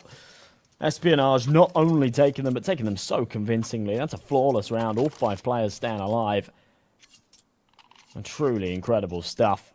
Lovely work on the boost for Cabby to find that first. Quez, as you say, trigger discipline could have gone a little bit further, but he still found himself 2 kills, and I love the fact that he just takes his time to line up the crosshair with the head as well. We've seen so many fumbles in those positions where someone's got their back turned.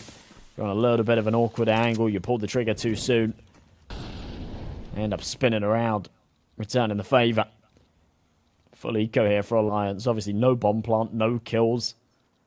They don't fancy going for any kind of investment here, so it will allow Espionage an 8th. An opportunity to farm some cash as well with these MP9s.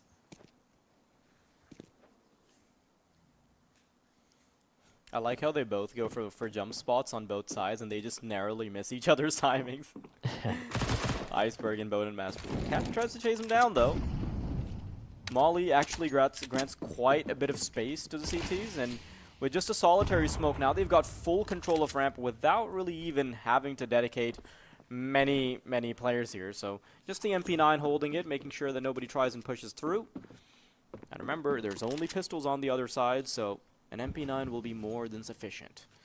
I want to see where they eventually take their efforts to. There's only 45 seconds on the clock, so I think the idea here from Alliance is, hey, we need to stay alive as long as possible before we try and get the bomb down, because we want the CTs to waste their money. Every little bit helps as you're trying to whittle down the eco of the blue uniform. Here it comes, though. Cha-ching goes the cash register as the MP9 start to farm, and it's only Pleasant that gets the luxury of a kill. That's clean stuff. Obviously, taking 1 casualty against a full eco is, yeah, pretty standard, right? You can shrug that off. 8-6, though. A bonus to come into play here. Obviously, they're against AKs. They don't want to upgrade either of those MP9s, so definitely an opportunity here for Alliance to bite back. If they don't seize it, then I think Espionage are well on their way to close this out in a 2-0 fashion. It'll be interesting to see how they adapt to this round and how they actually maneuver those two MP9s. They are going to be both getting aggressive in mid. I quite like this. Just a slight little tempo change. Oh no, knowing Avid. He's getting so close. He's definitely going to get double peaked here, but Lucky takes a little bit too long. Jumps around the corner eventually and is able to find the kill. Quez, thankfully for the CTs, he has been able to get a kill of his own. But HP is hard to come by for Lucky, so this could very well just be a 3v3 if they can play their cards right. No, Iceberg's been spotted. The scaffolding betrays, which means that this A site is open for business. I'm surprised how things unfolded there in mid. H2e does good damage onto Plaston at least, so Lucky, despite being on low health, utilizes his nades nicely. The flashbang mister slips away. The timing's brilliant, but Bowden still catches him through the smoke. Ooh, Bowden's lost so much HP just trying to forcefully get the bomb down. And although Lucky's quite low on HP, Quez is as healthy as possible. Bowden Master, amount of HP being lost. We'll see if this becomes a problem. Flashbang to go out. Bowden trying to avoid their bullets. He knows he's in trouble, but he's going to have to turn it around. Oh, wow. Ooh. Unfortunate. Robbed of the clutch by a man that had only 11 points of health. That was a valiant attempt from Bowden as well. I liked that. His pathing was fantastic after he found that first kill. The movement to slip in behind the sandbags and try and isolate the second was very, very good. Unfortunately, he was just low on health himself. Chipped away by that molly as he was getting that plant down. Then a secondary bullet following him up as he retreated to ramp. It's a real shame for him. It's a real shame for the team as well, as they're 9-6 down. As I said before, that was their opportunity to seize around against a couple of MP9s. They got 4 kills and a bomb plant, so they are going to try and force the issue here. It's not going to be so easy. Now they're stacked up against 5 rifles. 30 on this clock. Nades being deployed. Cabby takes a tickle from the molly. Quite heavy presence here from the CTs on A ramp.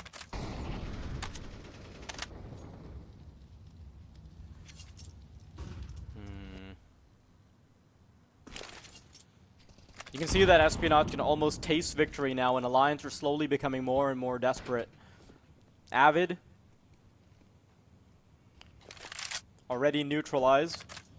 And they're starting to creep into the B-bomb site, but there's a really nasty little crossfire setup going on. Lucky is good for the first, and his teammate will fall soon, shortly.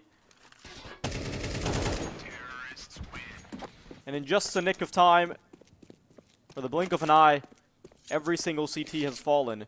Beautiful work from Alliance. I honestly thought that the crossfire setup would work well, because maybe the player on generator would be able to play the anti-flash position, but no. Kind of caught out by the flash. I'm not really sure what he's doing that out in the open, maybe trying to play the off angle for the white box cross. But it doesn't work regardless. A tactical pause from Alliance, Josh.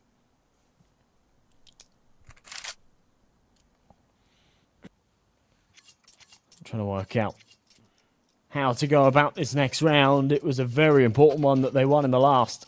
Just not only denying Espionage double digits, but to extend that further, to read into it a little bit deeper. They wouldn't have had any money in the follow-up. Espionage would have taken 11. It would have been 11-6. And at that point, it's really shaping up to be a very similar scoreline to what we saw on map 1. Now they've got a bit of a lifeline. They're up against a weak buy here.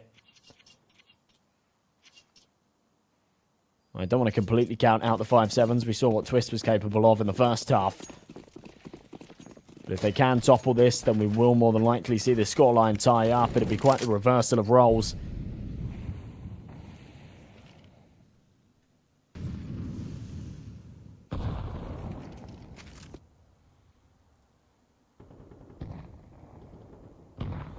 Lucky right around this corner. If he can isolate Avid, if he can win this fight, they're in a good spot. But Avid knows he does not want to overdo this. Maybe he does. Oh my goodness. Oh my goodness. No. I'm surprised Lucky takes so long to peek there. But either way, they go 1 for 1.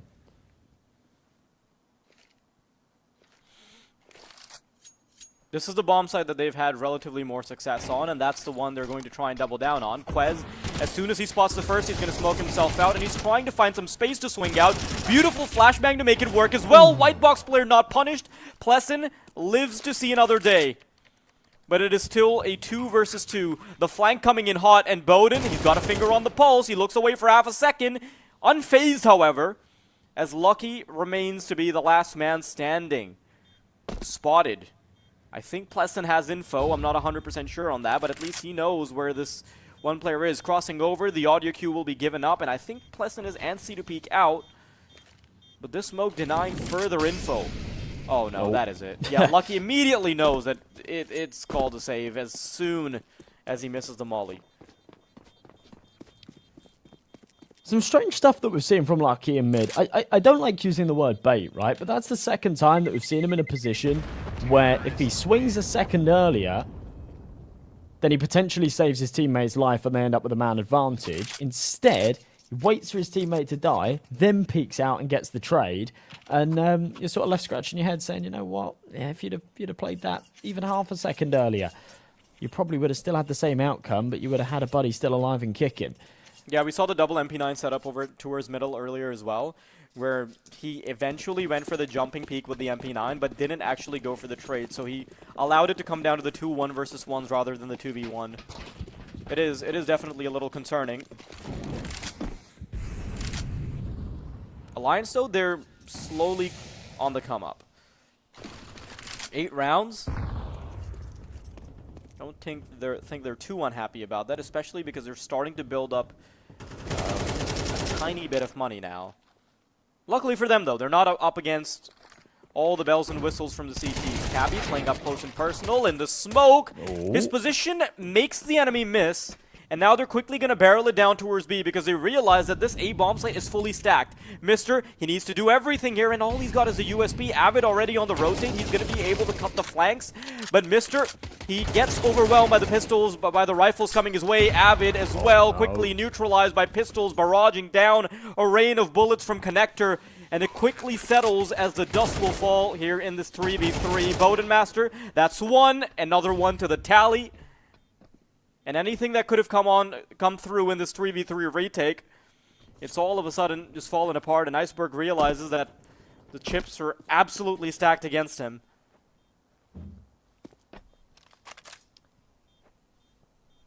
I think Mister did a pretty decent job not dying instantly from the flank. He did a bit of damage, he bought a bit of time for the rotates, but Bowden just too good. As soon as he found that double, it was the round over. Iceberg, definitely an opportunity for him to catch an exit here. I like how aware Alliance are of this. Don't want to venture too far away. Important to hold on to these 3 rifles, and they're aware of the fact that they got a couple of players low on health as well. Regardless, scoreline's going to tie up 9 apiece. Alliance have done very, very well to recover this at such a dire time. Now comes another proper buy here for Espionage. It's felt like the last couple of round wins have been not false, not too easy, but definitely not up against an Espionage side with all the weapons to work with.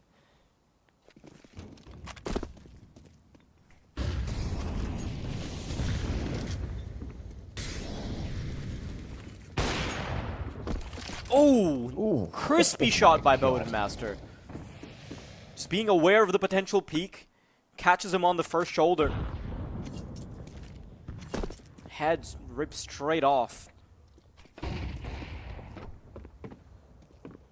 And the CTs will try and re-aggress ramp, and they have Bodenmaster tucked into a corner. Problem is, he's got reinforcements coming through.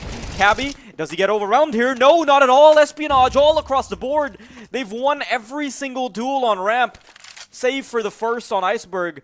Twist and Avid, they've got a world of hurt waiting for them on the other side of either bomb site. But I think the poison they will want to pick is the one awaiting them in the vial titled Quez on the B bomb site. Rotations already coming through as well. They want to have a foot through the door on either bomb site. Quez trying to get early info, but if he gives up his position first, no, Molotov should... There's no way! The Molotov actually went a little too far, which means that he is completely safe from the players coming through. Twist, now that Molotov had to be everything. And unfortunately, it isn't. Espionage gets it. I'm sad that when I see it burst and then we switch to Twist's POV, I'm thinking, is Quest just sat in the molly? Is he just sort of playing timing? Like, surely they'd hear him burning, right? But no, you're right. It goes a little too deep. It somehow misses. Espionage capitalize upon it. And we see much of what we were seeing a little bit earlier on in the game as well. Reliance are comfortably able to take the opening pick in the first few seconds. That was off of the merit of Bowden's awesome shot. But they can't capitalize on it. They end up losing every single duel from there. And now they're the ones biting the bullet on the low bite. A couple of rifles could certainly do some damage. But Espionage right on the cusp of 11. Very good stead to do so. Okay. It's just fairly slow stuff here from Alliance. Good timing on that incendiary from Quez as well, just to make sure they don't go for any kind of boost.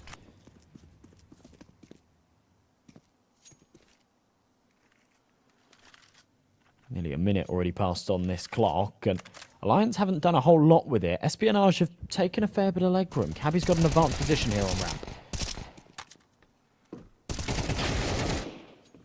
Oh, no. I really thought this was going to be a bit of a farm, but no. Ramp actually quite heavily contested. Problem is, Robin and Avid are so low that a strong gust of wind could probably knock them off of the skyscraper.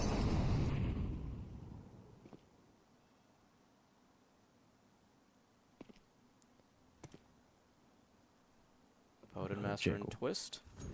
They've got everything on their shoulders, considering they're the ones that have higher HP. Smoke deployed to cut off the potential of the short player joining, but that actually allows for safe passage into the A bomb site. They're simply going to swing out. It's all about aim duels, and they're going to win every single one. Very, very clean on the final execution. It was a shame there. Cabby had a good position, and yeah, when his teammate had taken contact on the actual corner, felt like all of the attention was diverted elsewhere. They were just snappy to the reaction shot. 11-9 regardless. Espionage 2 away from closing out this map and series in their favour. Alliance have definitely struggled to make their mark. Here's their time to pull it back and give us a show worth watching. Espionage have just had such good control here of the A ramp.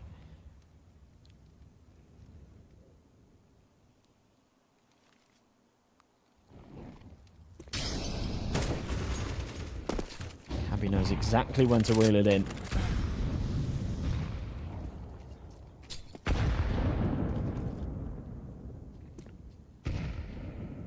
Yeah, unfortunately, they've already lost a player, and it's been sort of a consistent theme that they'll be struggling around ramp and they'll be unable to convert.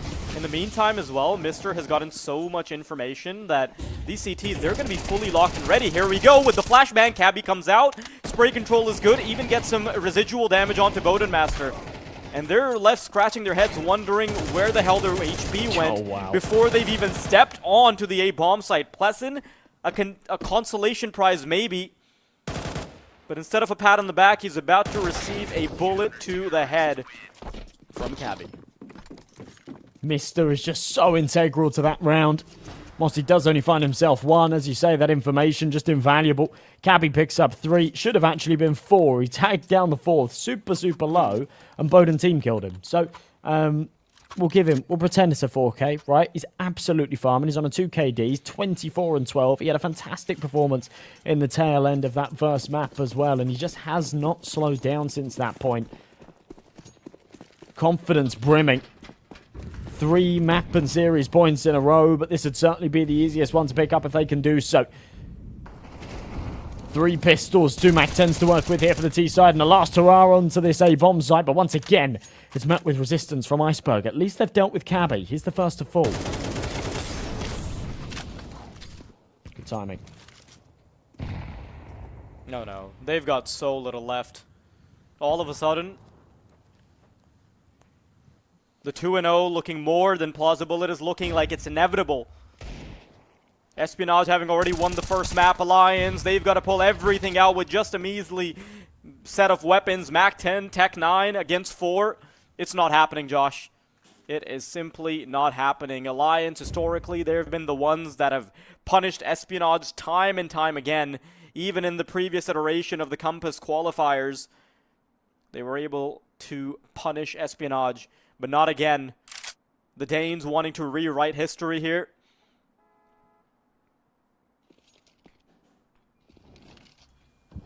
A final chance to stay within this map. Molotov delaying their progression onto the bomb a little bit further, but the smoke will allow for some space. Plessen, he's the one with the AK, and he's got to get everything done. 4 players coming his way now, 2 of them being low. He's got to hit headshot upon headshot to get it done. There it is, that's the first.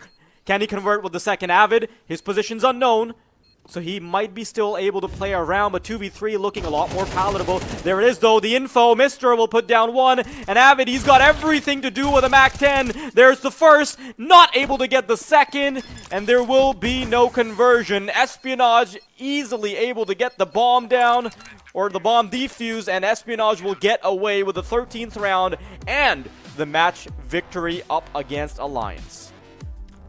Well, it is going to be Espionage as the 4th team qualifying through to the playoffs here of the Compass 2024. I'm excited. Espionage really showed us a fantastic display of CS there in that 2-0 against Alliance, and I think they're very deserving of that playoff spot. And joining some behemoths as well. Bleed, Metasport, and Endpoint, the 3 other teams that were already in that spot. And yeah, I was impressed by them. I was very impressed by them. Not a result that I was necessarily expecting. To be honest, I think Espionage have been on enough of a downwards trend where I really didn't expect them to be able to dominate a team like Alliance that honestly I thought was a little underrated. And before this, Alliance had not really gotten a chance to prove themselves. They were playing against teams like a Weekend 9, and if you sort of look at the position they're trapped in, like, yes, they're winning their games, but it's kind of unfortunate they've not even been given a chance to come up against a better team. But now that they are, the pressure does end up getting to them. They will be still 2-2, though. Nobody's eliminated yet. Don't worry. You know, Josh and I were very sensitive emotionally, so we give the heavier hitting, the sadder games where somebody's eliminated to the other broadcasters because we simply can't handle it. And Josh crying on broadcast simply isn't a good look. But Josh, any more thoughts on this game? Not particularly. No, I'm excited to see. I'm excited to see Espionage follow on to those next stages and see how they can do in the playoffs. And obviously for Alliance in that 2-2 spot, we're not 100% sure who they're going to be playing up against yet. There are some really good teams in that same position though, so an opportunity for that to be a banger of a game as well. But it's not over for them. If you're a Swedish Counter-Strike fan, if you're an Alliance fan more specifically, I think they've still got a good shot of making it out of these groups and into the playoff stage. Well, one of the teams might have qualified, and that might be a victory, but you yourself can get yourself a victory in terms of a giveaway by going ahead over towards our socials and checking out Compass_CS2 on all socials, because we've got a jersey giveaway going on, Compass X Big. We've got a cute little collaboration going on. If you care about signed jerseys, if you want to feel like a pro player from the comfort of your home, and if you want to have a big chance at winning, go ahead and follow the instructions on all socials. First and foremost, go follow us. Go follow us on Twitter. You should be able to find all the nice little details about that over there. So we'll be right back after a short break. We'll have the next game coming up very soon, so stay tuned for that one.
Finally, I found what I was looking for.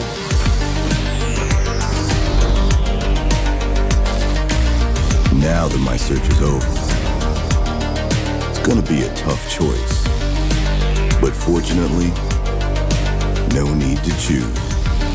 When you can just have them all. Buy and sell skins on bitskins.com.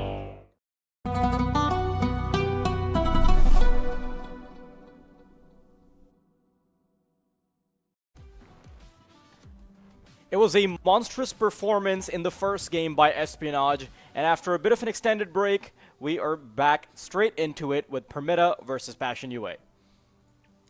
It's going to be an exciting game as well. I'm actually looking forward to this one. I was saying to you when we got our games yesterday, yeah, I covered both of these teams literally yesterday. And it was quite an exciting storyline, to be perfectly honest. We were talking before about the fact that these two teams individually were the only ones to topple Alliance and Espionage earlier on as well. Two major underdogs, but two teams that are on good form. I'm really excited about this Passion UA roster. They seemingly have sort of come out of nowhere, and they've been doing some fantastic stuff. Aside from Fear, who obviously had his previous tenure on Navi Junior and things like that, yeah, it's a very young roster. Average age of 18. You've got a couple of 16-year-olds in there. I'm excited. I'm excited about these boys in terms of their future and in terms of what we can see today. But just a little recap of earlier on. Cabby was a demon, wasn't he? Especially that second map. He was unbelievable. But he really, really did have his moments of brilliance. Oh yeah, I think Cabby, every single time you thought he was in a position where he simply would get shut down, it was never the case. He was always able to bounce back multiple moments over on Ancient, where he was just an absolute beast. But that is a beast of the past for now, and a beast of the future, because he's already qualified. Now it's time to focus on the teams at hand, of course, Josh. And I think you had a bit of... You were telling me a bit about them, right? Like, I think these are a couple teams that you're very invested in, so I kind of want to hear your thoughts on this first. Yeah, I mean, as I say, this Passion UA roster, pretty exciting. Jacasmo is... I really enjoy watching this guy. I mean, Jambo's the one that's been putting up the big ratings, right? But if you have a look on that left-hand side, these guys are all young, right? They're like 18, 19-year-olds. But Jacasmo and Zero Fix on that left-hand side, they're both 16 years of age. To be playing at this kind of level at that age is very rare, right? They're absolutely fantastic. Jacasmo's a really exciting player to watch as well because... he's just got balls of steel, right? So many times he's playing these super aggressive stances, very sort of Cabby-esque in the last game where you see him in a situation and you're like, oh, he's going to die here. And then it would just get a 3K and you're like, wow, where did that just come from? Loves to sort of play in and around smokes and just, yeah, quite a flary, quite an exciting player to watch. Fear, you don't see him. He's blacked out on the right-hand side. But obviously, as I say, he's the man that's had the most experience within this roster in terms of playing previously within and Josh, the development projects. To be honest, I am not really surprised very much that this is a very young team of players, because if I just look at Passion UA as a full project, right, it's being spearheaded by Alexander Zinchenko, who's a very popular footballer, and it makes sense that the sort of the experience you get with sort of coaching and bettering younger players within sort of the football circuit and within the traditional sports circuit, if you have that kind of experience when you're like teaching a lot of people traditional sports and you kind of understand the progression that a player needs to go through to mature on the field, I think that kind of person or that kind of project being spearheaded by someone like a very experienced footballer is just instrumental, right? Because they will understand exactly what it takes to take sort of a young player from point A to point major. And I think this is a fantastic project for that reason, and that's why I've got my eyes on them. But on the other side of the pond, we've got Permita, Josh. So I want to hear your thoughts on this. Yeah, well, Morels has been fantastic recently. He's actually been playing unbelievably well. He's been putting up big numbers against good teams, but that's no major surprise. No one's not expecting Morels to perform. He's the most experienced player on this roster. He's 29 years of age. He used to play for VP, right? So he's kind of the superstar here in this team. But everybody has their moments. Mary can sometimes put up some quite exciting plays. Masked, I always get excited about watching. One of my favourite clips I've ever covered was a Masked clip because he just has this way of playing. It's the complete opposite of certain AWPers, especially in Tier 1. Like James, the obvious example, but there's lots of AWPers that are very passive, right? And when it comes down to these situations where maybe they were playing the anchor on the other side, or their teammates go for the retake, they don't end up successful, and they're in like a 1v3 situation, they've got the AWP, and they say, you know what, yeah, I'm just going to go and save this AWP. This is the right thing to do. Masked will always just go for these like ridiculous attempts where he'll go for a 1v3 clutch with the AWP. He'll go for a ninja defuse or just something obscene, right? This is the sort of thing he does. It makes it super exciting to watch. And yeah, he's a really cool player. And half the time he pulls it off and you're left speechless. So I'm a big fan of this Permitter roster. I think that they're playing very well at the moment, and it's still fairly early days in terms of what they're capable of. But yeah, obviously another game with teams in the 2-1 record. Both of these squads, I think, very, very capable of making it to the playoffs. And both quite unlikely suspects to be here as well, I guess, when you compare them to some of the teams that we've seen already fall. Absolutely. Now, we are going to be heading straight into the veto, though. I want to see how these maps are going to unfold. Going to be they should be the permaban straight off of the bat. So yeah, Inferno, Nuke being banned up. Okay. Yeah, okay, that is Passion's permaban. I was kind of mixing it up with another team for a second, so which is why it kind of caught me by surprise, but no. First pick, Permitta on Overpass. Now, you know, it's kind of one of those maps where the experience that you were talking about and a lot of those composure plays like you talked about from Mast, I think they can really go hand in hand with a map victory. Because Overpass, just the way the map is structured, I think it's a map where individual play is just so often rewarded because you can catch so many players on timings and things like that. And that's something that is purely built like both on instinct and experience. Yes, absolutely. Now, in terms of Passion's map pool and what we know they're comfortable on, they actually don't have very many professional maps on record here in the past 3 months. They're a new roster, and they've been grinding out some of these lower leagues as well. They've been playing ESC8, they've been playing some of these lower tier tournaments that aren't on HLTV. Because that's how you get the invites, right? You got to perform in those lower levels to get the invites for the big ones like Compass right here. But yeah, they've been impressive. They've been very, very impressive. Now, Overpass, obviously a bit of a curveball. Passion barely play it, but they have had a decent win recently against Alternate Attacks. They have managed to slip Ancient into the veto, which is one that they've had fantastic results on. They've won it 5 of the last 6 times they've played it, and against some high caliber opponents there as well. Third and final decider, I really don't know. I really don't know. Whichever map it's going to be, it will lean in Permitter's favour purely off the basis that Passion haven't played a whole lot of CS, but I don't think that that's any reason to count them out of this. And it's going to be Vertigo. So we don't get much of a change of scenery. Ancient and Vertigo in the veto again. Yeah, to be honest, here's my exhaustive list of talking points for Passion. Listen, they can have their CEO pop on and destroy Bleed with the Desert Eagle. That's all I need to know, okay? Like, that's all we need to know. We don't need any officials. We don't need any scrim results. No, nothing. We don't need all of that, okay? You don't even need players that are over 18. Like, we'll just get the kids together and they'll absolutely wreck the Tier 2 scene, okay? So that's one of those trust me bro things again, like clearly not cut out to be an analyst.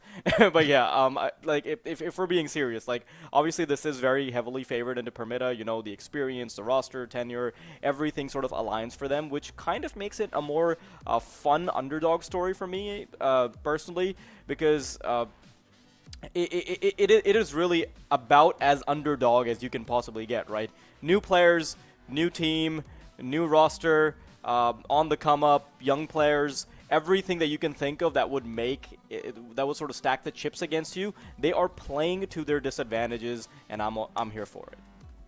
I've just got to check that game as well. I didn't even know that happened. How did that not be big esports news? What are you talking about? Did you log off of Twitter or something? Like, I must have. Yeah, I was not aware of that at all. Yeah, like that clip is just I think it was just floating around like everywhere on Twitter. It was nuts. Fair play. Did you manage to find it? I haven't yet. No. I just went and looked at the match page and was like, wait, I remember. That's actually him.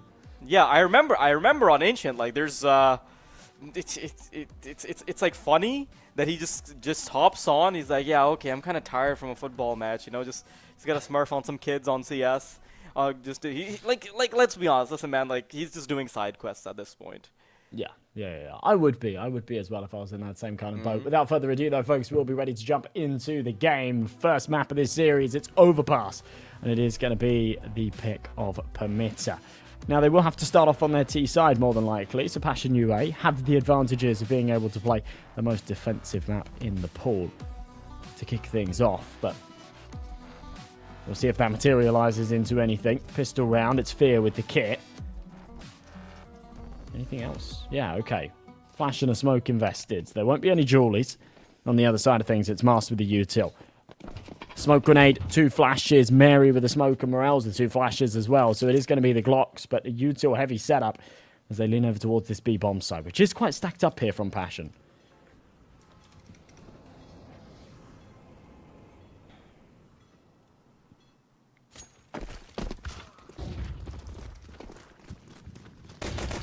Comes Beanox, first one in. They've already lost a player as they're starting to traverse through the B-bomb side. Zerofix gets 1, Fear adds another to the tally, and before these numbers are even punched, they've lost player after player. And the player that was responsible for any utility, he's left on an island. All the way back, gets a kill as consolation, but that is all she wrote. Passion with a fantastic start on the CT side pistol. Good read, to be honest, knowing exactly what Permitter were going for there and exactly how to counter it. Good little force into this next as well. 3 MP9, 0 fix on that M4. I'm not sure what Fear's going to go for here. There we go, okay. A 4th SMG, knowing that Permitter weren't able to get that bomb plant in the pistol. They're pretty confident they're not going to be up against anything too substantial here. It will be a force, but only the pistols around Masked Scout. They'll route their efforts elsewhere this time round. Early presence in mid, triple stacking connector, Jambos kind of make or break. Either he gets overwhelmed by the Tech 9s or he has a bit of a field day. Tag of damage, that's about all we see from it. With the door blown open, it's no easy task to try and cross up those stairs. But a man advantage should still do them some favours here. Ooh. Nice and easy kill. I mean, he does get significantly punished for it, but weapons will exchange hands just to make sure that that rifle will be in the hands of somebody with 100 points of health, and they're starting to scale up toilets very quickly. Shouldn't be too long before we see a duel. Jacasmo takes advantage of the long range of the M4. Once again, the M4 going to Fear. So this is sort of a group project going on with just one piece of equipment. MP9 still also going to be potent enough. Leaves Mary on the other side all alone. But I like that. I like how resourceful they're being with their one rifle. They're playing Duck Duck Goose with it.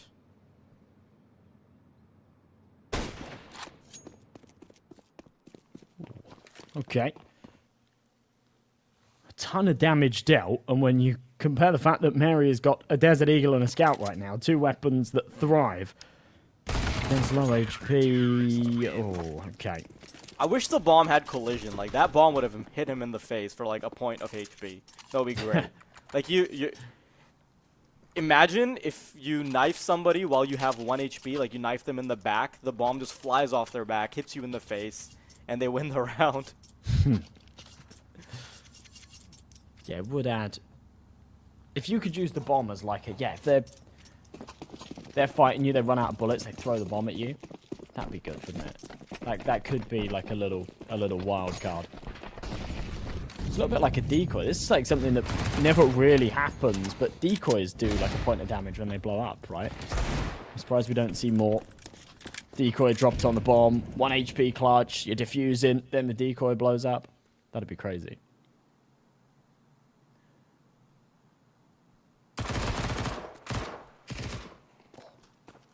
Let's go from Jacasmo at least.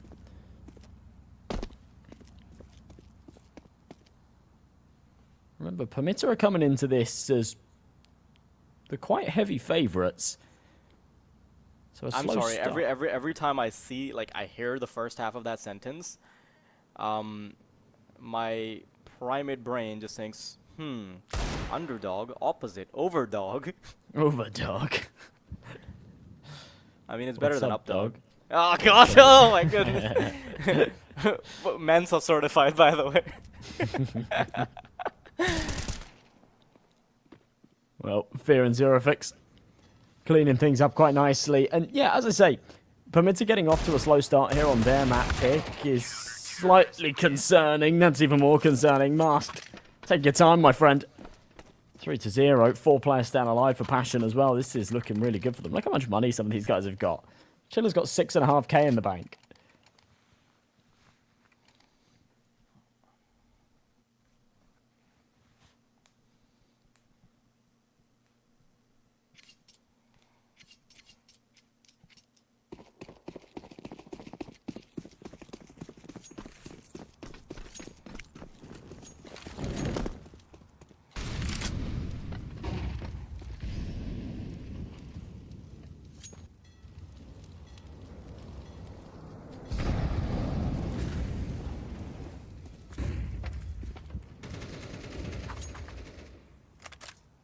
With these newfound weapons, we're seeing Permitta grant themselves quite a bit of space early on. No pushes from Passion to allow for any information, so if they do decide to go for... Ooh, never mind, hang on. This is about to be a monster push, and as soon as that smoke fades, some MP9s will be greeting Mac or AK-47s. That's masked out of the server. An advantage for Passion. Ooh, beautiful work. That little boost on the corner of the smoke, simply not possible to spot from Moles' angle, but he snuck in. There it is. The shadow is spotted. He should be able to get two, and he does. That is the A bomb site under wraps. About to put a ribbon on it if they can only get the bomb all the way here. But the problem is that bomb has been taken care of for a long while now. They have to route all the way back, and they need to try and find it. You can see that most of the pressure is on Eschilla, who is kind of circling around this bomb. Jackasmo will be allowed passage into this area as well. And they're kind of waiting for mistakes from the CT side, but it's simply not going to happen. 20 seconds? What are you even going to negotiate with? Alright.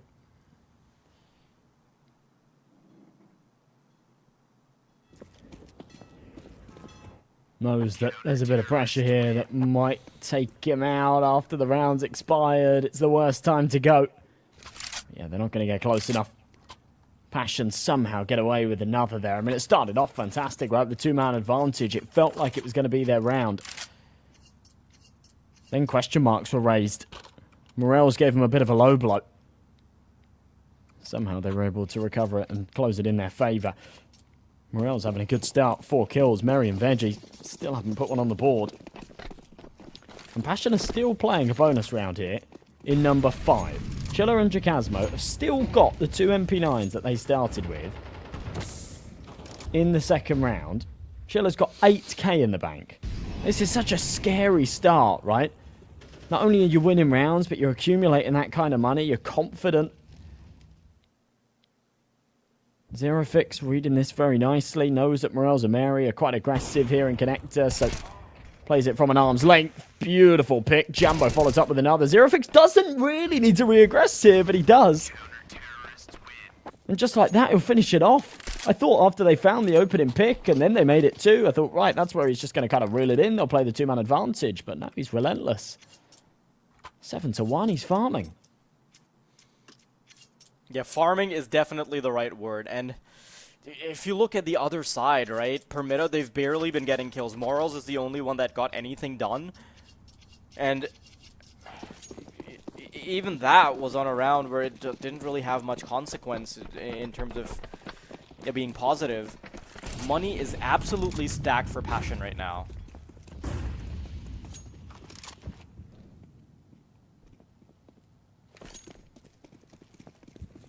Starting to take early control of toilets, playground.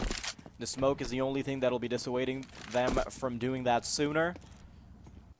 A smoke deployed to allow them a bit more passage, try to scale up toilets, and also disallow information from the A-side players. But the problem is that Passion have pushed so far into short that they have a big chunk of information. They also have sightline into Monster, so this is a good setup from them right here, and Jackasmo will take advantage of it. Because there's no refrag as well, they'll be able to easily shuffle their positions. Again, the man advantage here. Chiller's still rocking his MP9. I want to see him just play with it for the entire half. Walking into a fairly stacked A-bomb site. That's crisp from Veggie. That's a very important pick as well. With the support flash coming over on the rotation. Zero fix needed a little bit more. Can't quite find it. Fit. The man left to try and deliver, and he's only good for one. Comes onto the shoulders of Jacasmo and Chiller. Decent nade. Won't finish off Mars, but tags him further. This is surely a retake they'll go for. They've got the funds to justify it. But they are at a disadvantage. Yeah, if you're in Estilla's shoes, you're just trying to do as much damage as possible, even on the way out. And they've got a smoke to work with as well. Ooh, very important duel, however, being missed by Jacasmo, which, even though Veggie's out of contention now, there's not really a lot he can do. Mast with a shot to the side of Estilla's head will be able to put the first round on the board for Permetta. Veggie with a 4K in that round as well, and that's the first 4 kills of the game that he's found, so quite a way to spring into action. Passion at least will have their first proper buy in quite a while. In fact, first proper buy this game, really. No contingencies. Chiller can drop over a weapon. They go for that full investment with the 4M4s, the AWP, all with the kits, all with the util. On the other side, much of the same. Morale's trying to get into connector quickly. No one will be there on the receiving end. Spams through the wall. Ooh. Fall on deaf ears.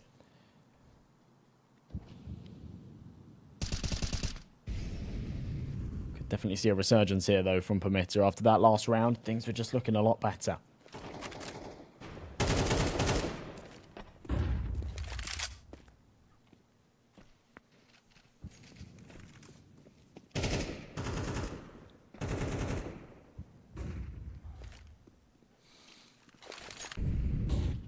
Bit of a different pace from Permetta, and they're also taking much more control of the map early on, where now they're very comfortable with taking short, they're pushing much further into playground, and look at how good Mast is playing this default. Very aware of the fact that Passion do not like playing a single round without information. They're never the team that plays to passivity, and it shows. That information gathering has really paid dividends before, but now Permetta might be playing a hard counter to it. Fear, he has somebody walk into his crosshairs and takes full advantage of it, and as the smoke start to bloom, we might be seeing an entrance into the A-bomb site. Mary's very aware that they don't have the long control, so periodically checking for the aggression. It's the AWPer that's holding from an arm's length. He's not going to be flying in for any aggressive fights anytime soon, at least not until his teammates are in position to play for this retake. But a 4 versus 4. And a rock-solid defense here on the site. All happy and willing to take quite aggressive stances. Jambo having to swap out to the USP so he can start to creep his way forward, but the bomb's already halfway ticked. Jacasmo pulls the trigger on this. Decent trades. B knocks back. And 1-for-1's not going so badly so far, but as soon as they kill Mars, try and isolate this long player, and they can get this done. The issue is there's only one kit. Fear has to swing wide, and whilst it gets very, very messy, when the wrong person gets on the bomb, they actually manage to recover that quite cleanly. To be honest, I really didn't think they'd be able to stick the defuse. There was so little time, and just getting the diffuser off the bomb would have been sufficient. And man, Passion have had such an excellent game so far. The fact that they're able to bounce back even when they lose their first player who's trying to go for the informational play, it also kind of shows that Permetta are making some overarching mistakes. Like you saw their first player creep into, creep far enough into A where he can get punished from bank, and there's no refrag, there's no nothing. Yeah, there's not even a flash on that aggression or anything to sort of get anyone off those angles. It's just him walking up. I get the idea, right? Like creeping in without a flashbang, sure, but I mean, you do have an advantage, so I'm not sure how much I agree with that sort of line of reasoning. 6-1, and Permetta is still very well within reach of being able to make this a good half. In fact, if they're able to get all 5 rounds beyond this point, that would actually be a favorable half, so not counting them out just yet. A rocky start does not have to be a rocky finish. Josh, this is about you. You can still do better, I promise. She's not coming back. Okay.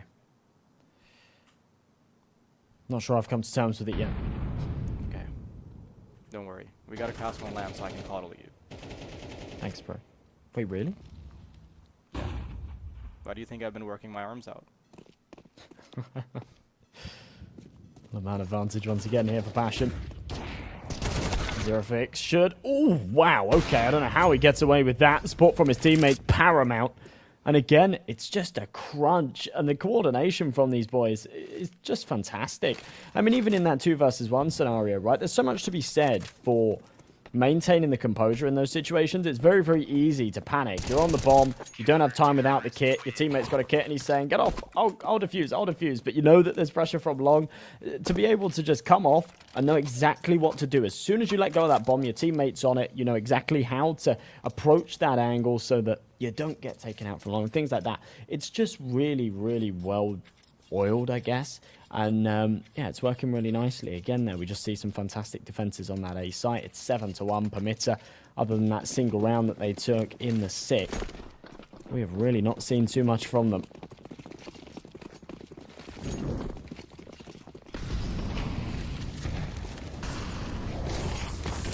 There it comes.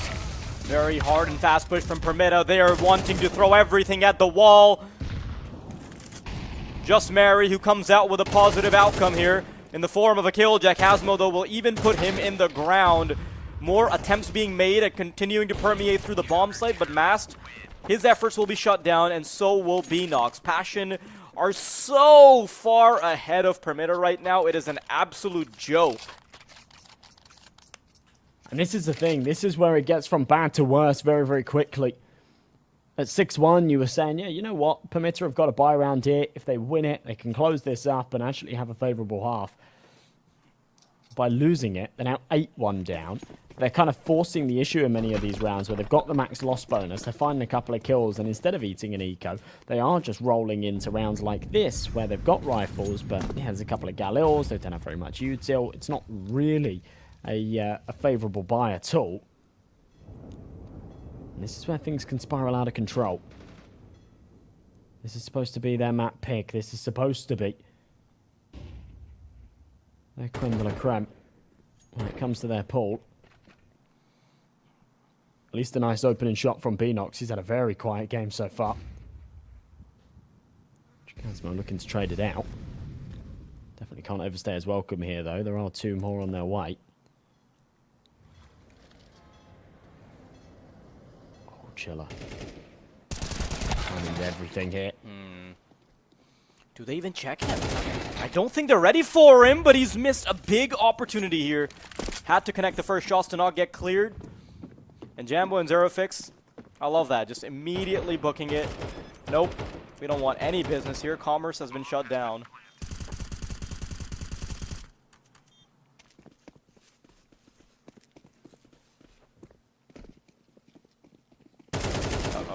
Oh, morales. Double uh-oh. Yeah. Needs to be traded. It'll be retrieved as well, but they are going to keep hunting him. Yeah. They're just circling around him like sharks in dead water. Oh, I love this from Zero Fix. No! That was a good attempt at getting the 8 away. He needs to work his arms, man. Maybe you can show him the way. Yeah. Very unfortunate. Just can't toss the... I mean, I don't blame him, man. The AWP is probably like several kilograms and you have to throw it over your head. Oh, yeah, they're heavy. I have one. Like, a real one. Yeah, you've seen it. Asimov that's painted. It's like a... Yeah, but it's like made of wood or something. It's not real. No, it's not. It's like a replica. It's metal and it's heavy as shit. But I imagine it's not as heavy as the real thing anyway. I think it is. Oh, you mean like it's made to scale? Yeah. That is nuts. Yeah, it's cool. It's back. Wish I was It's that back in cool. the UK though. It's not here in the Netherlands. I didn't really want a chance bringing like A weapon. yeah into another country. I thought they might tell me off. Guys, here's a 1-to-1 replica of a very deadly weapon. Can I bring it on the plane? They might have said yes because it's painted pretty colors. So what you're telling me is all I need to do is get a pink Glock. Gonna have to hold that line of thought for a second, though. We're not gonna be sneaking any weapons on planes anytime soon. We're more engaged with what's going on in Overpass right now. Quick plan of the bomb. Fear already in position to get this retake started as Chilla, artillery from heaven. Helicopter support will be provided as they start scaling onto the bomb site. Passion set up for this retake beautifully. Just waiting for that smoke to expire. Mary, first point of contact. They know where these players are. Mary wants to swing out. He wants to dance around the bomb site, but it takes two to tango, and there's a lot more than just two on the other side. It's just Morals remaining now on waiting with his Glock, trying to poke around the smoke, but it will be an exercise in futility. 9-2, Passion are running away with it.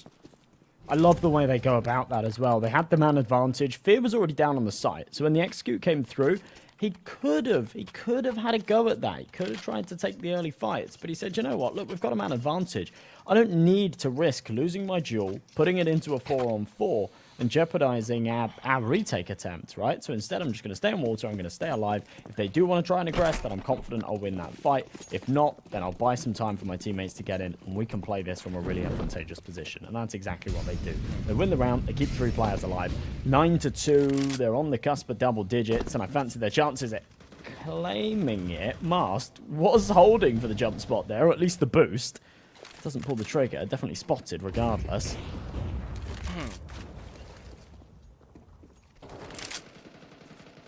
Mitter are playing for 3 right now. Oh, nade stack comes a little too late. Still does a lot of damage, to be fair. Yeah, not bad at all.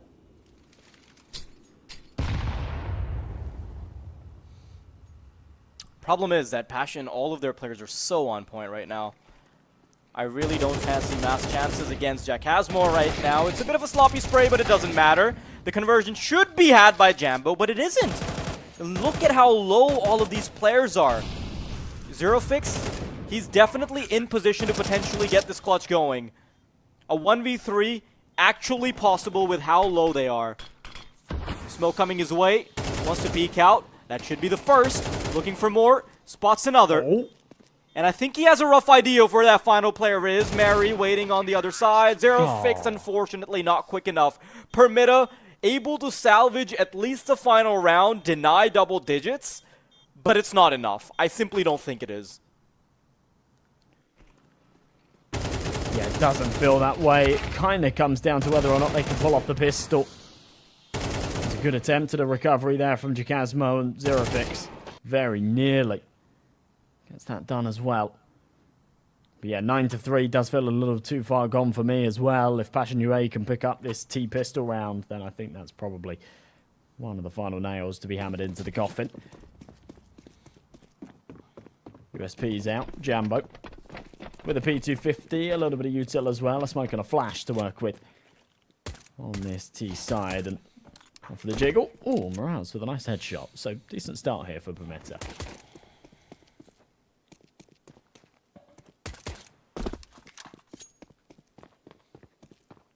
Definitely not unhappy about being able to get that first kill with no trades. Honestly, wouldn't hate it if Permitta just played the super passive now. They've got the numbers, they've got the USPs, they can just play at range. P250 recovered, however, giving them a bit of a better shot against the USPs.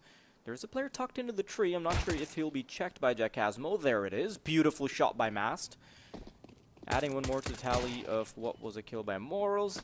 A bit sloppy on the trace, but that's okay. Little by little, Passion UA is dropping like flies. And Permitta, they might have an in into this game. Yeah, they certainly could. That's a big round to be winning. As I said before, the pistol round is really what dictates whether or not a comeback's even plausible. Not only did they win it, but they actually win it with some real conviction. A couple of really nice shots.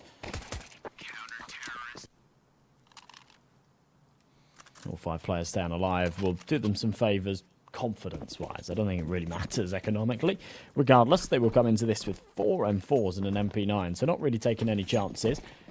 With Passion not getting any kills and no bomb plant, it's unlikely they'll be on any kind of force here. So I guess for Permitta, the goal is win this round without any casualties and keep all those rifles in for the next. Masked can be the one that's sent hunting. MP9 up close, wants to try and knock up as many as he can, and through the smoke, almost takes the first, but he won't know it. Should be a simple firing gallery for Morals as they're coming his way. Ooh. Does eventually get punished, and that's an M4 recovered. Now, I'm not sure how useful that is. There was a chance.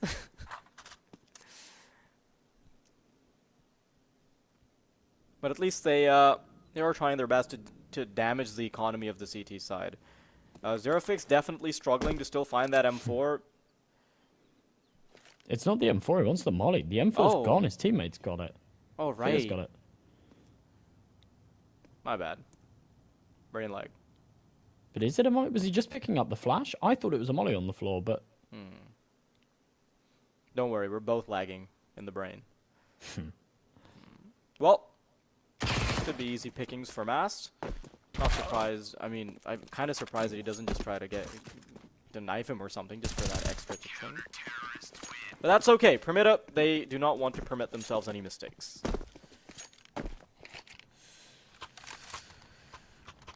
Well, 2 casualties isn't ideal. I think they were really hoping to only take the 1, but it's okay. They carry across 3 of the 4 rifles. A 9-5, 4 rounds in it to close this up, and they got a hefty buy going into the 15th.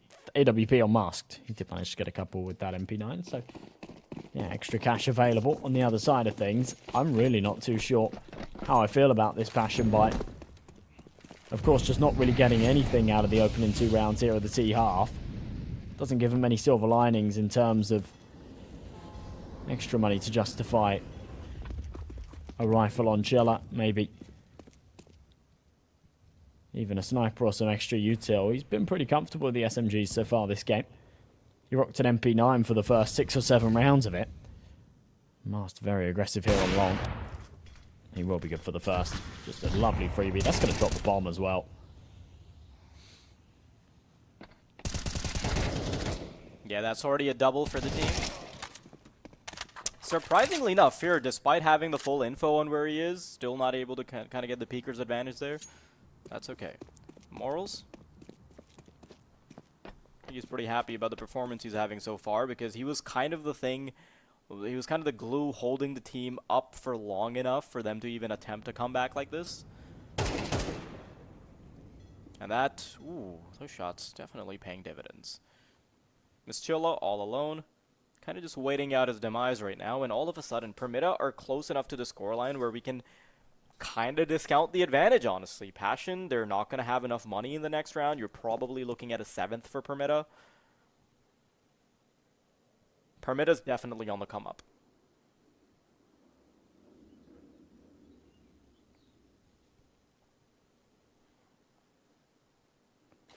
It's also a little scary to be sort of in the shoes of Passion, you know? Just being these young players and you're winning like 8-1 and then you start botching the lead, I think handling the emotion around that might be a little more difficult than for like a more experienced team.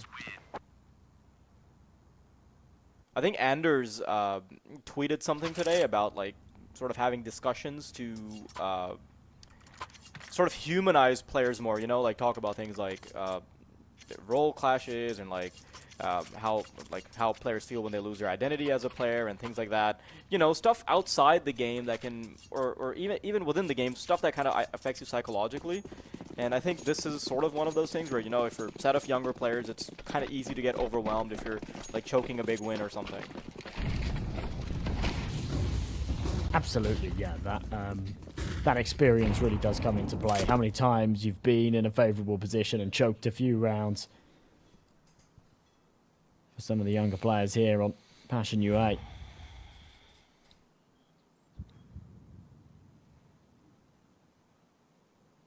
Not a familiar spot for them to be in.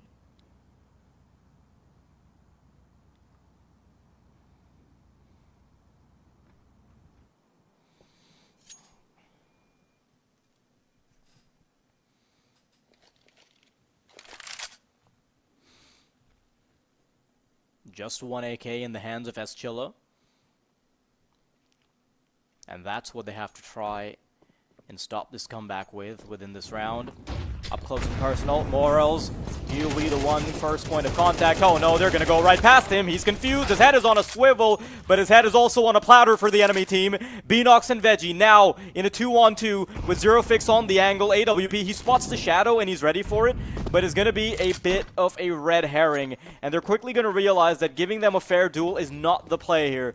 They'll quickly back down into the B bomb site, disallowing Permita from being in better positions. Veggie coming through from connector, another player down from heaven. Beanox still kind of worried that there might be somebody lingering around to catch him off guard. In the meantime, though, Fear is already getting into a fantastic position. Zero Fix posted up with an op. Ooh. Veggie, or rather Fear. Him getting punished here is big. This suddenly makes it a lot more doable, but Zero Fix coming in from behind, coming in from heaven, might be able to stop this. Oh no, there's simply no way he can stop the bomb defuse.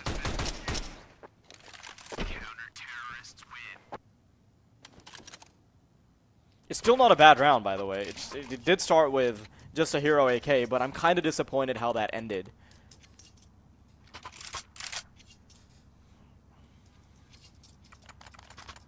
Yeah, it's a bit of a shame. It's a bit of a shame that was an opportunity there. I mean, not a super favourable one, but...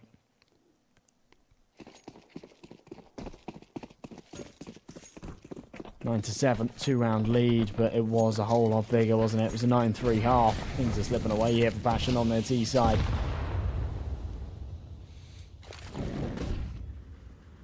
This round here, very, very important.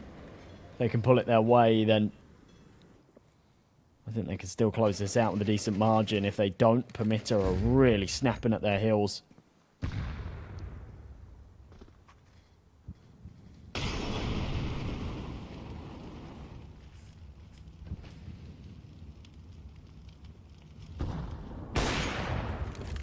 Ooh, Mast. I love that from him. Posted up on a very aggressive angle just to be able to catch anyone that dares cross over from or into connector. You know, these are sort of the comfort plays you were talking about from Mast, where he can go for some more outlandish stuff and it'll still work out for him. We haven't seen the half of it yet, I'm telling you. Ooh! It's a nice shot. Touches the inside of the elbow.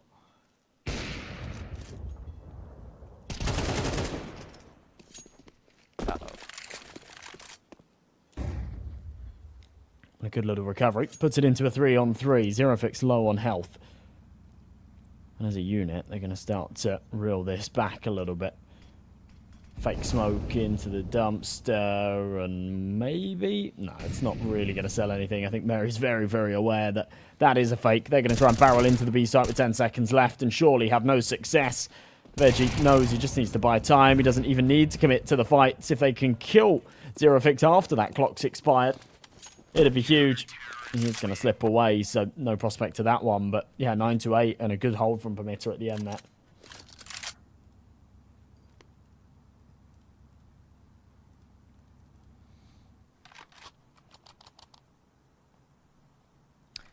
Remember, this game started 8-1, and Passion,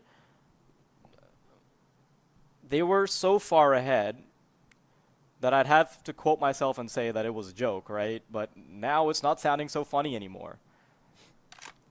Passion, kind of surprised that they weren't just sort of spamming the tactical timeout button earlier.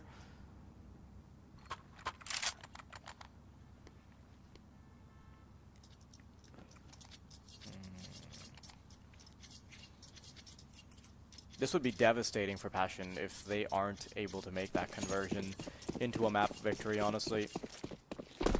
They're probably thinking to themselves already that this kind of performance is inexcusable after the start they were able to have. But remember, this is Permita's map pick, so Permita are expected to win this in the grand scheme of things. So even if they start off really, really well and then it ends up horribly, that's okay, because they do still have their own map pick to play. So Passion, it's not entirely down in the dumps just yet.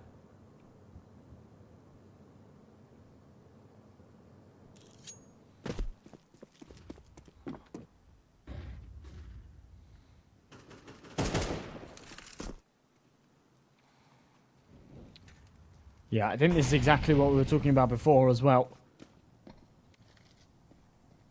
Oh no. And that mental resilience, Morels, that's huge. I love the fact that he... Oh, no, he's faked the fallback. He's good for another. I kind of love that from Morels. But yeah, just in the whole sort of mental resilience thing, Passion aren't expected to win this map. This is their opponent's map pick. But if they choke a 9-3 lead and they end up dropping this map, I think that's going to play on their morale big time before they go into the second. Chikasmo right through. I can't believe he gets away with that, but traded instantly. I'm not sure, but I think it might even be worse to have such a big lead and then lose for your mental rather than just losing like straight off the bat. Because then you can just be like, okay, yeah, whatever, this wasn't our map pick. But on the other side of but I think like, on the flip side, you could also think of it as, hey, we're the same team that was capable of going 8-1 against Permita, so come on, let's do it again.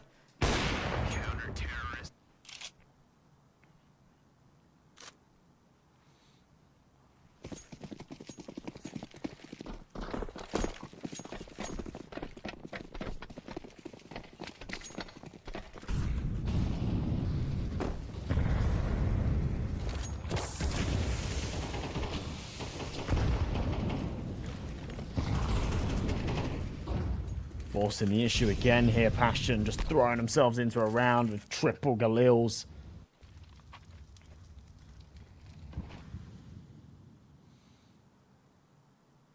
Oh, Veggie. Oh, yeah, he definitely spots the head now. There we go. Freebie kill. Love that counter boost. And Permita are the ones now making these little cheeky plays.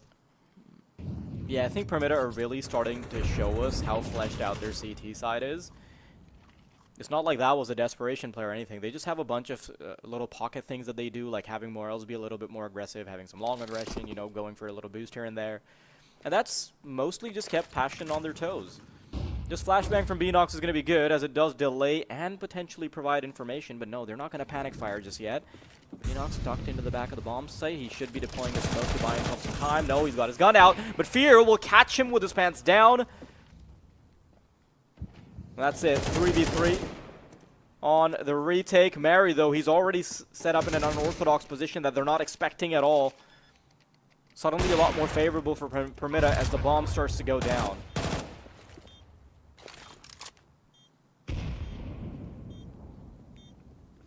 Two v two, bomb beeping away. Somehow these Galils have made something happen. Morel swapped out to that AWP.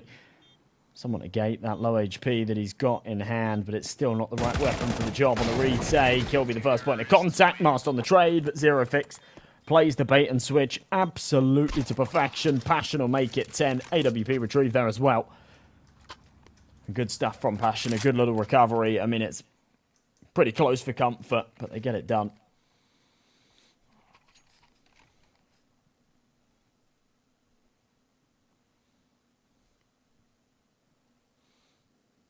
I think it would honestly be great for Passion's morale if they're now able to finish it out. You know, just like sort of disallowing a choke. That would be great. Oh, I think they tried to go for a boost there, but they just messed up the jump. Does kind of cut into their time a little bit and allows for Morels and Mass to get into much more advanced positions.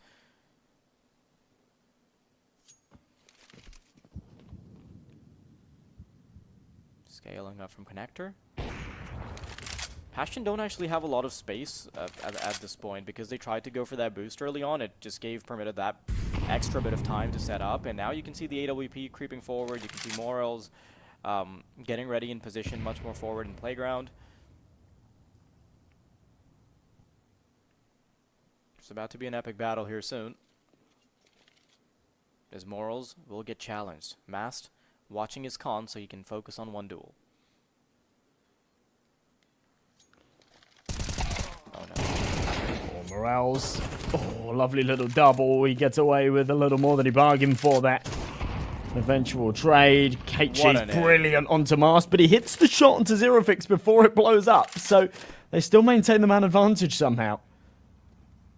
Yeah, and they know that they've immediately got to book it to the A bomb site because they just cleared up 2. Mary is the only defender that's already set up on the site, but Estiel is so quick with it. Veggie and Beanox now on for the retake. Missed shots from Beanox though, or rather Veggie from the backlines, means that they've got a second chance at a resurgence in denying this retake. Smoke's already deployed for CT spawn.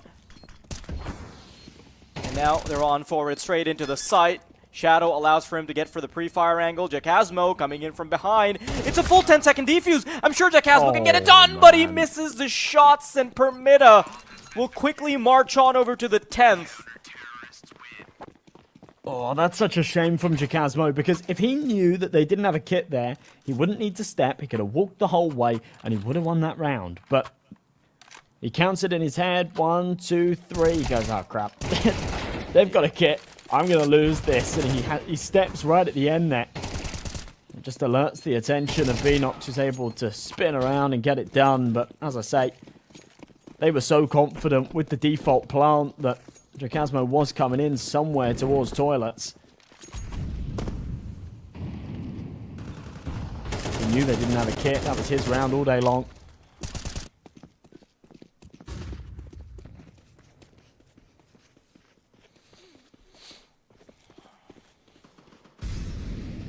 Look at how aggressively Passion are playing this one. The amount of time it's taken them to get all the way to long without actually giving up too much sound is just unprecedented. And the rest of the players are kind of selling it like they don't have map control. This is beautiful. The fact that they're quickly smoking out toilets, not really showing the idea that they have as much information as they do. Fantastic work.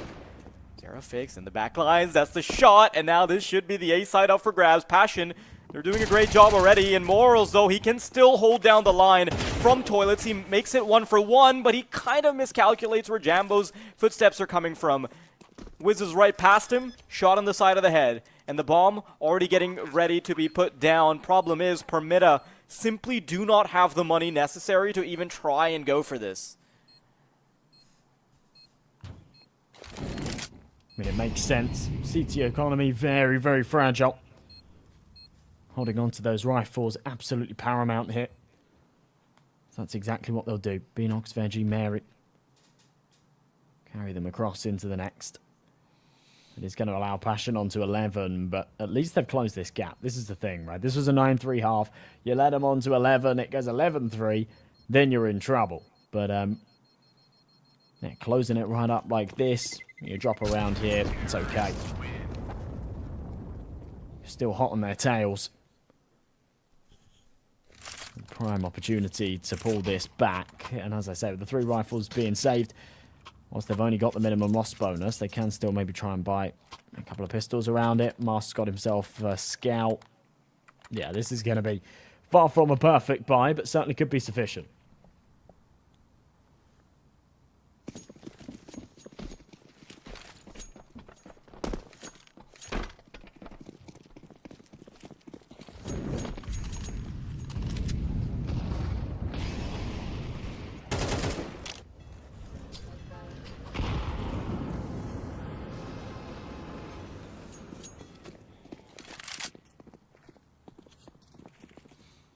It's actually kind of dangerous for Permita, the fact that they're, like, I know we've been talking about Passion almost losing their lead, but this is a little scarier for Permita if they actually lose their whole map pick. They're meant to be the favorites here. And as bad as botching a lead might make Passion look, in the grand scheme of things, this is a massive W for them already. Yeah, of course. Underdogs in the series, opponent's map pick. And going into a map that you've played once on HLTV in the past 3 months. Yeah, I think this is a decent result, whichever way it leans. Morel's super aggressive in connector. They've got the info on it as well. Look at this. They're going to try and crunch him here. They do need to be aware that door's been blown open and there's smoke in place. This is complicated. This is so well played by Morals because he's just disallowing them from trying to even crunch down on him. But then he's also got players coming in from connector. As soon as that smoke fades, they still can't go get him because there's players watching the cross. That's it. Veggie is ready for it. Morals now chimes in. That was so well played by Permita. Just protecting Morals the whole time while he's in the best position for an MP9, making sure nobody can come down ladder. He's got the smoke set up, everything to perfection. Zero Fix and Jambo. This is a save.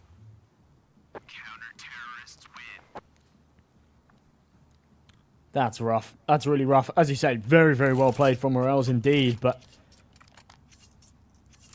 the fact that Passion keep pressing for that, right, is problematic. They had the bomb. As soon as they confirmed that there was a heavy stack in place there between Connector and Short, could have been an opportunity to regroup and reaggress elsewhere, but they ran down that clock to 25 seconds. They had to commit to it. It ended up crumbling. At least they managed to save a couple of weapons, so we will see another investment here into the 23rd. Jambo, hungry for the pick on long. No one will be on the receiving end of it. Spams either way. Passion are being given quite a lot of space, quite a lot of leg room here on the A side of things.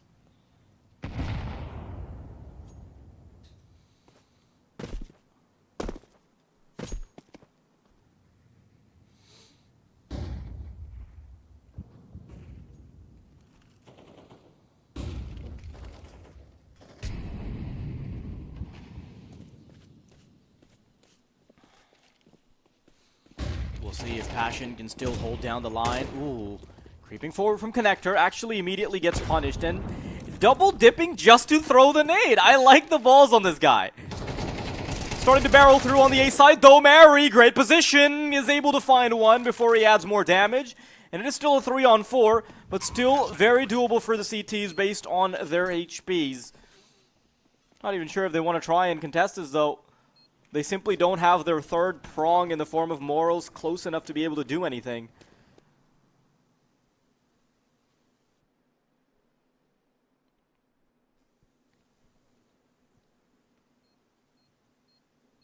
Passion are going to make it 12. They've certainly done this on hard mode, right?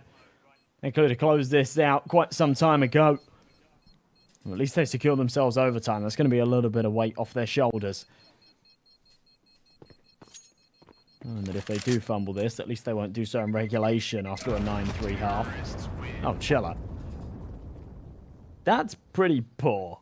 At least there's enough money for him to receive a drop, but he's only got 3,900 in the bank, so dying to the bomb there is a bit of an oversight. Either way, 12-11, Passion looking to try and close this one out before having to go to further rounds to settle the scoreline.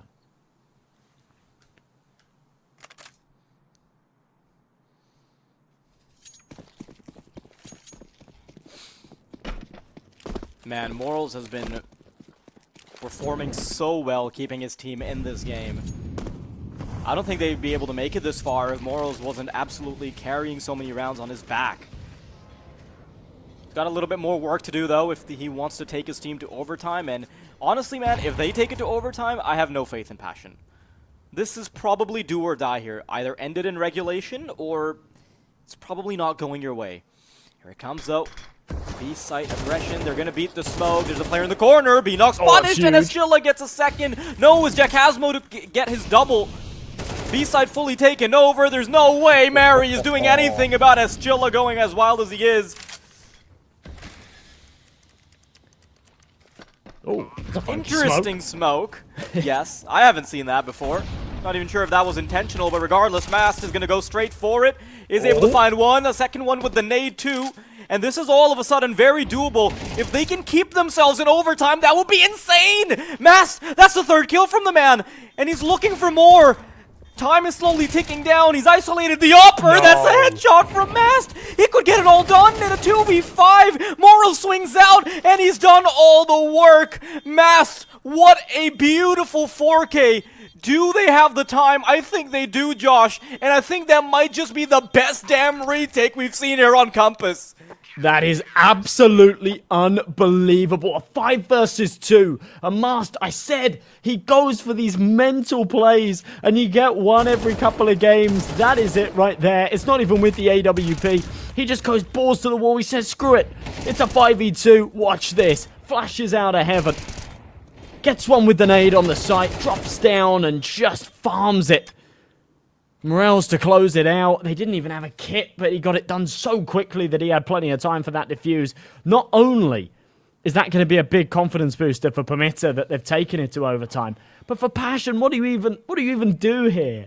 They've called a pause because they're sad scratching their heads going, how did we just let that happen? How did we just choke a 5v2 on map point?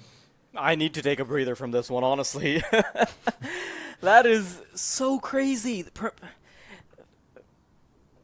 I mean, the prophecy you had at the start about Mast going for these outlandish things and them working, it's beautiful. And the cherry on top is that Morals is responsible for the final kill to make sure that his team stays in the game. That's been the highlight. That's been the theme for Morals in this Permitter roster. He is the glue that is holding them together right now. And that glue might just be toxic right now to Passion. Most glue's toxic. I wouldn't eat it. It doesn't taste nice either. No way. I mean, I remember that all the glue we had in like kindergarten, it said non-toxic on the little tube, but oh, were you just munching it? yeah, it's a little playtime snack. Fair enough. No, in the UK, I'm man. not- Glue. What do glue you mean? wasn't I did have tasty. breakfast. That's maybe like 3 viewers understood that, and I'm not gonna get into it.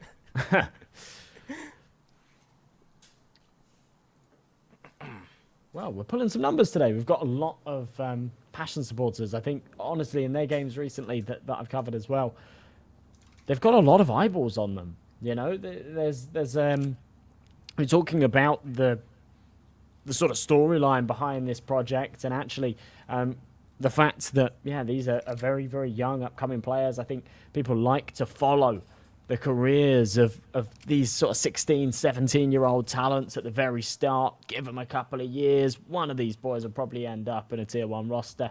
And people like to be a part of that. But right now, they have choked a huge lead.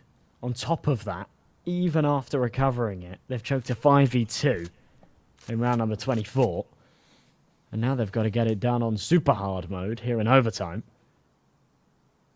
Starting off on their T side, which has been really lackluster. They've pulled off 3 rounds here on their attack so far this map.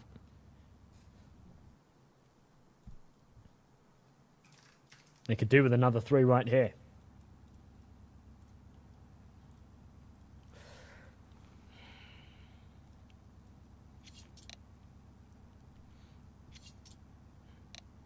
Okay, game's underway now. Ooh, there we go. Tactical pause again. I was wondering why that hadn't come through. Honestly, man, they need all the pauses they can get right now. I can't believe, like, I can't imagine the feeling of being in a 5v2 and just, like, it's understandable if a team, you know, like, if a team that's young, they start to feel a little flustered after losing, like, somewhat of a fair duel, like a 3v2 or something. But a 5v2, that would be devastating for anyone. Like, at that point, you're not thinking, oh, these players are young, oh, this is like a new project, this is inexperienced. No, nothing.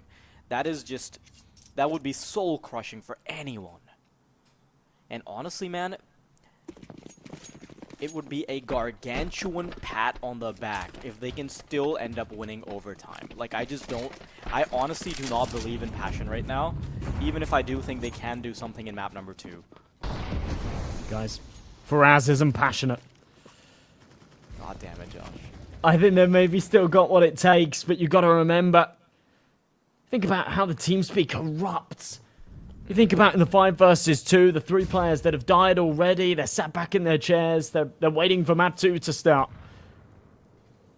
When your teammates pull off a round like that, you believe anything's possible. The confidence must be beaming through Permitter right now. Fairly slow stuff in the first half of, the first round of OT. A minute on this clock left. And no one really made a move yet. Bomb's been left behind towards the T-spawn as well, so Passion definitely cutting this fight, especially as Morales is now taking contact. He doesn't even want to over-aggress for this. He'll let Electric has... Oh, sorry, that's Jambo. Bit of space. Flashbang in. That's beautiful. Good read from Morels.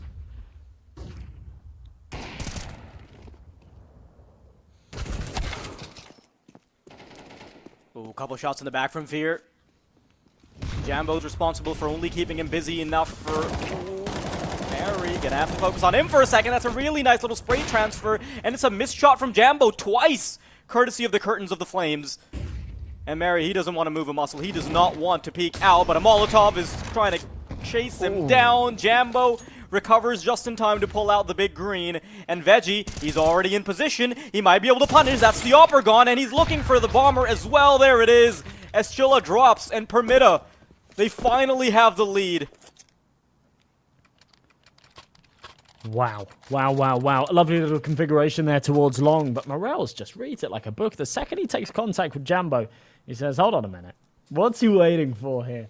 And he's very, very aware of the fact that they've given up the toilets control. There could be one flanking him from long toilets, and he spins around, almost actually takes both, but only good for the one before being traded. AK's out here for Passion. Not opting for that sniper, despite having plenty of funds for it. Jambo missed a couple of key shots in that last round. It's not necessarily what ends up costing them, but doesn't want to wield it in this one, at least.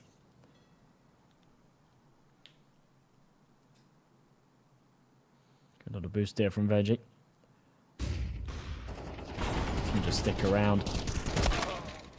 No need to drop off of this yet. Beanox with the early entry. That's going to be enough for them to dismantle that boost and say, we've got the man advantage. Let's reel this right in. Master's on 1 HP. We do not want to be taking any chances.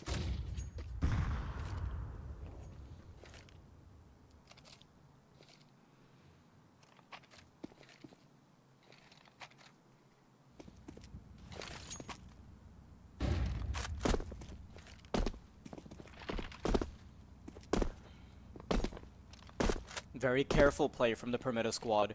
They've generally been very information aggressive, but that's not happening this time around. Letting Passion walk into their traps, walk into their mistakes. Morels, he's playing in the position that Mary was before, and he's going to be just as successful. That's one. Mary swinging out from behind the bomb site. Should be able to get the second just no problem. And a triple for him to get the 14th round for Permita. Man, Permita have been playing like 5 different Counter-Strikes within the span of this map. We've seen them aggressive, we've seen them passive, we've seen them choking, we've seen them clutching, we've seen them do everything. This has been an amazing recovery from them. 2 rounds in a row. Passion ran the same strat. And they died in the same circumstances. Not checking that left down long corner. I was hearing connector mollied off, so can't aggress, but as it starts to fade, he will, and gets caught out by Zerofix. Maybe a little audacious there. It does cost him. At least Veggie will take another back elsewhere, so it brings the numbers back to even. Opportunity here for a flawless CT half for Permita, which wouldn't be too unexpected, to be honest. But considering the context of everything, the fact that Passion have had plenty of chances to close this in their favour, it's quite magical that they're even here in this position right now. You replay that retake like 100 times, they win it 99 times. But today was that 1%.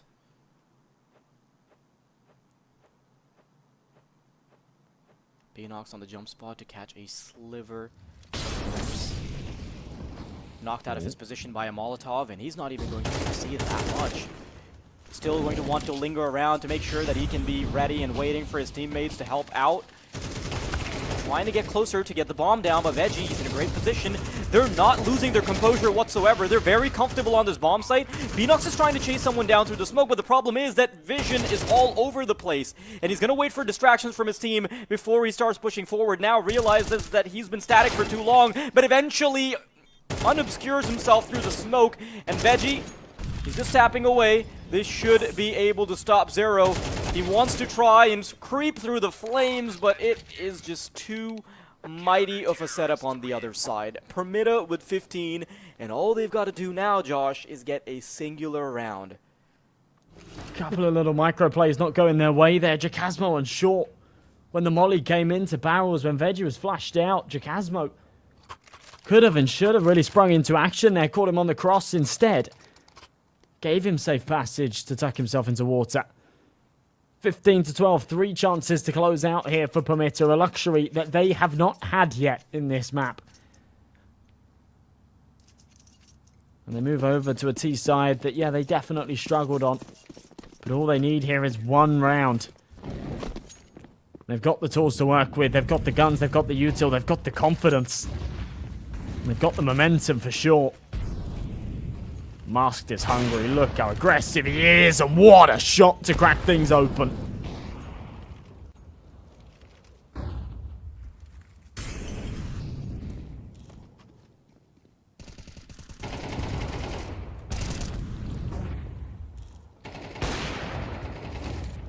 They cannot afford to make any more mistakes. 2v3. They've got to hold down the line. The bomb going all the way back to A. And look at the responsibility on the shoulders of Veggie right now. He's crept all the way into A. I'm sure they're fully expecting them to still not have had the time to rotate. But Veggie, he was never part of that initial conversation. He's already tucked into bank. Coming through. I'm sure they'll be cautious of it though. He just wants to make sure that he's in a bit better of a position by the time his teammate starts to come through. Jambo, he's got one ear paying attention to the potential of Veggie being there. They're watching, but that is still not enough. Veggie gets one before he falls, and with 35 seconds to go, Mast, the man you said who was responsible for all these outlandish plays, has to get it done. 3 chances for Permita, but all he wants is one. Op in hand, bomb planted for toilets.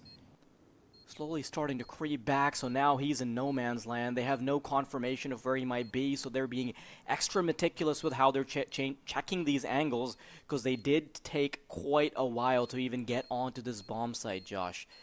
Let's see. Letting the timer tick down quite significantly. Long is mollied out. What they desperately want, what Mast wants, is to make sure he gets that first kill early on. Flashbang to peek through, and he's going to try to stick it. Mast, there we go. He goes straight through the smoke, and Permita will end it on 16. Beautiful work by the individuals of Permita. Mast has shown up time and time again, keeps them in the game, and makes sure that they can even win out the map that they were destined to lose. Again, unbelievable heroics from Masked. Unstoppable. And in the 2 versus 1, he plays that to perfection, right? So many scenarios where you tap that bomb, you try and force out the first peak. No, he says, you know what? I'm going to get this down. I know that there's a player close in bank. I'm not sure where the second is. So I'm going to use that opportunity to hope that he's still on his rotation. I'm going to try and fall back to toilets, get myself a favorable post plant, and try and split this into 2 1v1s. And he does so beautifully. Runs down that clock to the point that, yeah, he knows he's got to stick it. And easy stuff for Mast. Unbelievable comeback from Permita. And to get it done in the fashion that they do is seriously impressive. It's their map pick in a series that they're the favourites of. So let's not give them too much credit.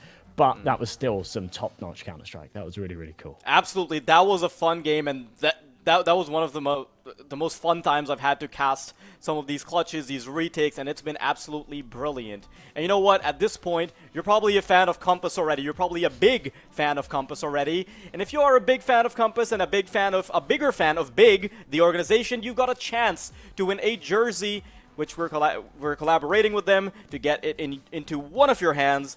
All you've got to do is go onto Twitter, go ahead on the Compass Twitter and interact with all of our little tweets. You're going to find the instructions there in a post, and it's very easy to join. Not a lot of followers just yet, so you've also got a pretty big chance at winning the jersey. And you know what? It looks pretty cool. I think Josh, the jersey collector, would absolutely agree. But now, without further ado, we are going to be taking a short break because we do have to be back with map number 2 very soon. This was a long one.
Finally, I found what I was looking for.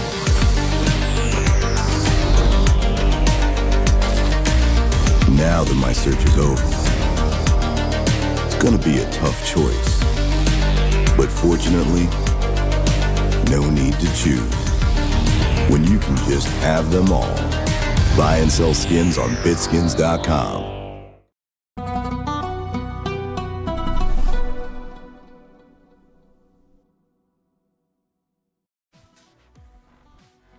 That was such a hard-fought game to kick off the second series of the day. That was a beautiful map to watch and an even greater overtime. Like, that was fantastic stuff, Josh. We saw clutches, we saw retakes, we saw emotions, we saw chokes. We saw everything across the board.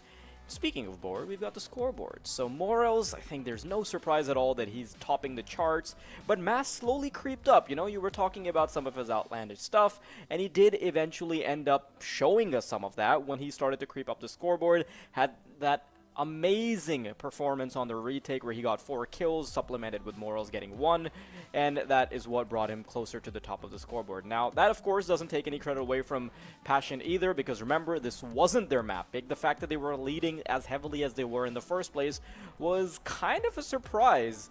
So this is still a great performance from Jack Hasmo, Zerofix, and you know, we saw good plays all across the board. But they were mostly flashes of brilliance rather than consistent brilliance throughout the game. But now Passion actually maybe get a chance to prove us wrong. You know, we were putting a lot of eggs in the basket of Permita, and now that it's their own map pick, we might see a completely different Passion. The fact that they're able to have this level of performance on a map that they've played like once in officials, it actually inspires quite a bit of confidence within me. Yeah, me too. It's kind of one of those things that we were touching upon this towards the tail end of that map as well. It really does come down to whether or not Passion can recover from the fact that they choked such a big lead there. They're going on to their map pick. They should still be feeling confident. If you've got that mental resilience, if you've got a good little support network around you, that in that time between the two maps, you've got the right people saying to you, look guys, you gave that a hell of a shot, yeah? You're underdogs in the series, you've come onto your opponent's map pick, it's a map that we don't play very much, and we've taken them to OT, right? Take away everything else. Take away the fact that we had a 9-3 half, take away the 5 versus 2 that we choked to go to overtime in the first place, and just focus on the fact that we had a lot of good rounds, and there were some positive takeaways from that map. Then yeah, I think absolutely they could and probably should be able to get this done on map 2. But obviously for young players, a lot of emotions in the game. Some of these matches are some of the biggest matches that these boys have ever played in terms of like viewership and things like that, right? And therefore, yeah, there's a lot of pressure. There's a lot of pressure. You choke something like that, and you are going to be feeling the confidence waning. You are going to be feeling the moral ramifications of it. So we'll see. We'll see how they get on. But I have high hopes for map 2. Yeah, we're going to be heading straight into map number 2, Ancient, which should be the proving grounds for Passion. And honestly, man, if we saw 16-12 as a scoreline any other way than the way it played out, it wouldn't even be bad. Passion would be like, okay, yeah, fine. We had a 4-round deficit. That's okay. That's like a pretty good performance against a heavy favorite.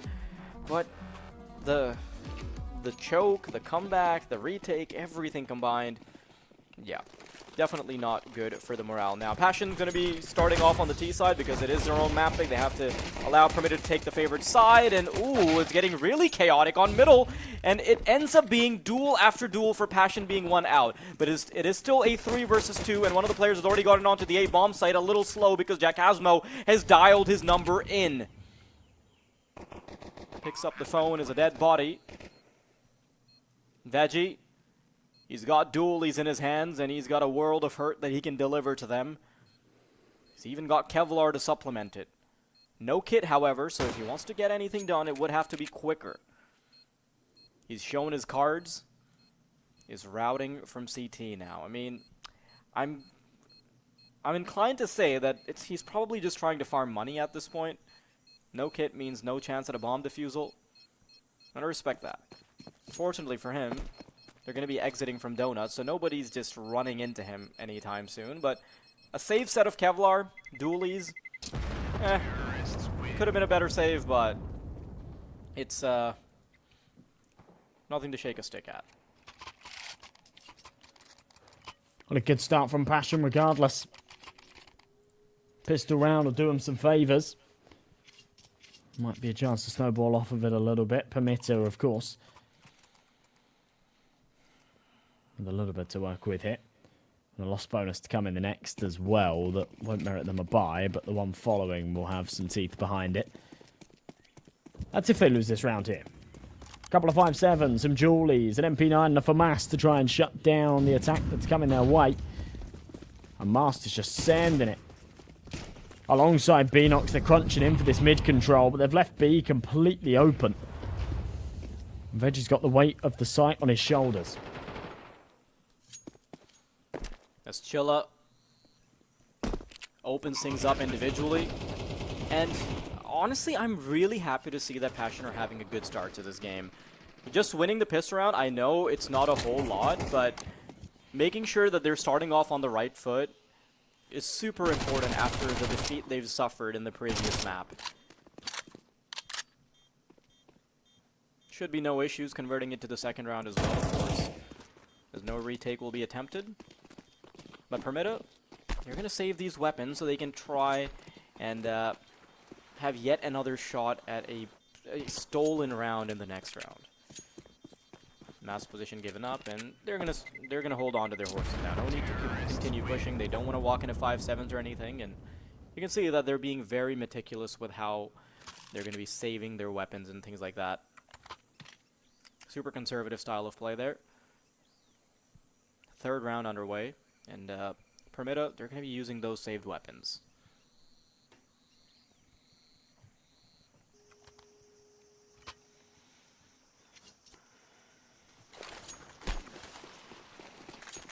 Well, here we go again. Only 2k in the bank then, as you say, those saved weapons could pay some dividend here in this one. They didn't get much done in the last. It was just a big old stack into mid when they lost the B site. They weren't interested in playing for it. Now we see much of the same, but on the other side of the pond, it's over here on A, 5 players ready and waiting, hoping that Passion walk into their trap. The issue is Chakasmo's on a bit of a lurk here, so if he does realise that things are dead silent on B, then they will just route their efforts into it.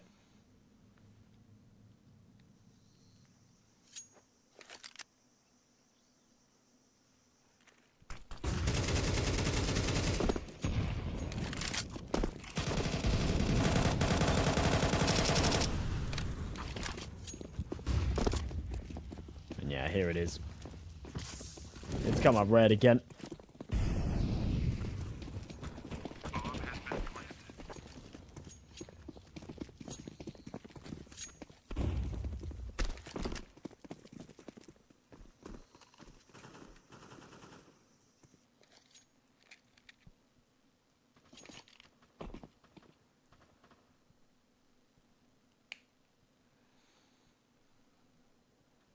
It's very interesting how they just take their foot off the gas immediately. They're like, yeah, okay, no, we want these weapons. I mean, at this point, they don't really care about the weapons. That armor is way more important to them. The amount of util they can get just by saving the armor, huge. And that's where, like, I also think that the economy has changed so much within MR12. Like, people are so much more conservative with how they spend their money. Saves are becoming more apparent because you need to maximize every single round.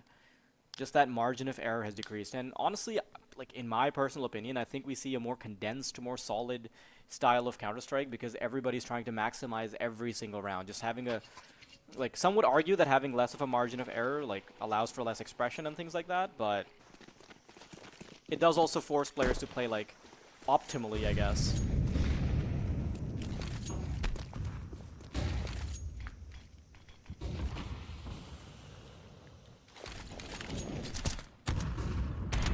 Well, finally, a round that's got some teeth behind it for Permitta. The rifle's in, Mary. Faced with a little more than I think he was hoping for there in mid. But whilst everything trades evenly, Beanox isn't interested in doing the same. He doubles it up. Oh, I really like this from Jambo. Instead of trying to quickly get the bomb down or anything, he goes all the way into Donut, and he wants to make sure he can get a kill before he even tries to put this bomb down. Waiting around on middle. I think he's got a decent idea of where these players might be because they did push into middle. Jambo, ooh, narrowly misses the timing. That is brutal. And he's wondering where the hell they went, but what he doesn't realize is that they slipped from right under his nose, and now I think it might be a little too telegraphed. They'll be watching for this. His body might have just been spotted by B-Nox. Yeah, they're short. Double peek. Oh, that's so unfortunate. He played it so well, but the timings.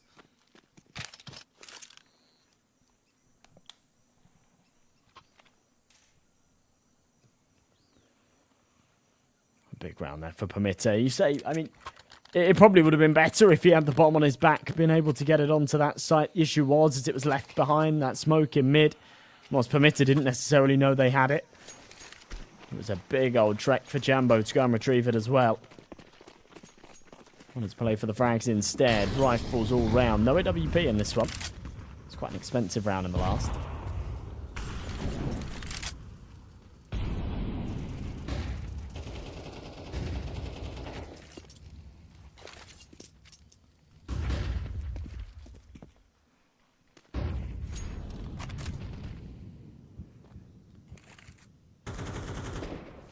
Morale's getting super aggressive, loads of information, but that information's pretty invaluable on the basis that, yeah, A's already gone, the bomb's just been planted, and they realise they've been a little bit bamboozled here. They've now got to try and go for a retake with a man disadvantage.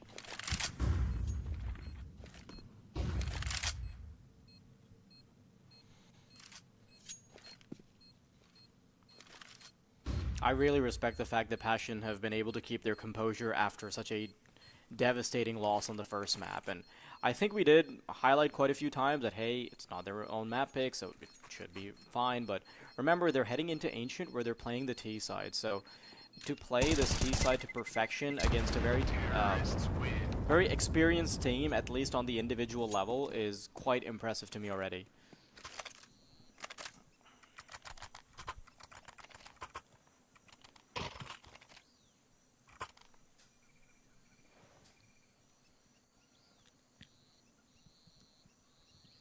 A good little recovery from Passion regardless.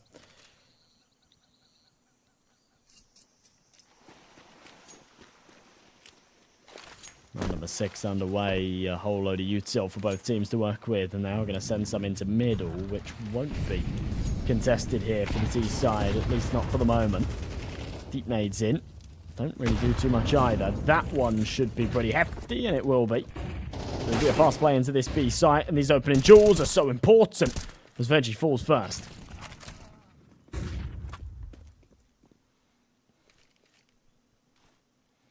Permitta might actually be getting away with a very clean round here. Jambo trying to minimize the damage, but Jambo wants to maximize it as much as he can. Second round for Permitta now, and I'm very interested in seeing whether or not they'll be able to continue any winning ways on the CT side, because it is very important to them. Also, I'm not really sure how well they're going to be able to perform on the T side, so that's still a question mark in my head. Not to say that there's like no data available or anything, it's more like, hey, I haven't seen Permitta much, so far kind of an enigma to me.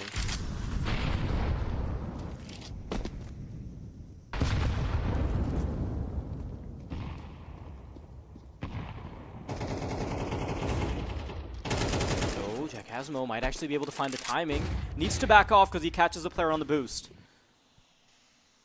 And Permitta, they're playing a very heavy alley, middle-ish setup, using some great flashes to regain control over and over.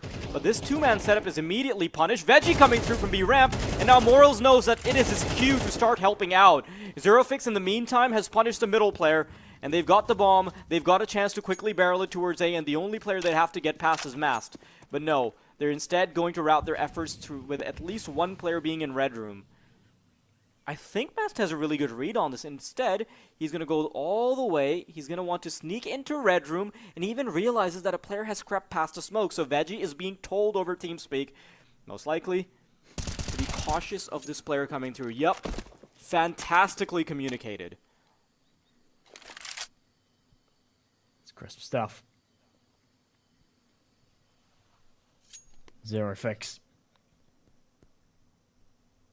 Dancing his way around a 1v2.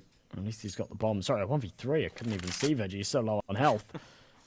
At least he's got the bomb. The issue is he's walking into the wrong site. He's completely misread this. B was completely open.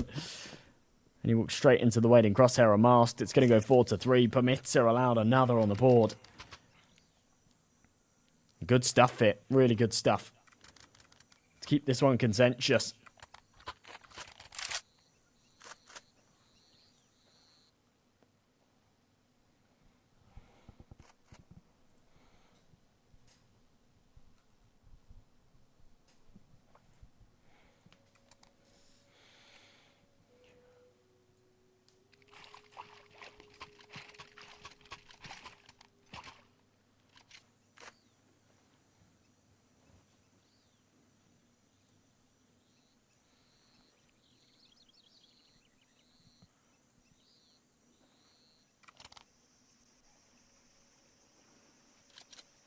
Heading into the 8th round, if Permita can continue their winning ways, which they probably will, they might be able to catch sort of a win that really solidifies their place in this series. They've already won the first map. If you get to that 4 to 5 round mark already, might make them a little too comfortable. Veggie, though, in the bomb site, he is sort of dancing around trying to keep himself alive. Eventually gets caught by the Tech 9. Surprisingly enough, even able to get the bomb down. I don't think they have enough HP or the resources to actually get the round in total. Kind of just waiting for their death now.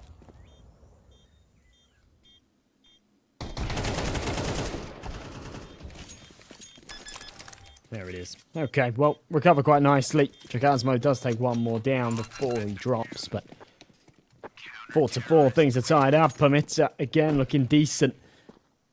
Bit of a shaky start here from them, but Passion have definitely dropped the ball in these last 3. Now the guns come back out of the merit of, saving their pennies and also getting a couple of kills on a bomb plant there, just giving them those extra few bucks to try and invest properly into this.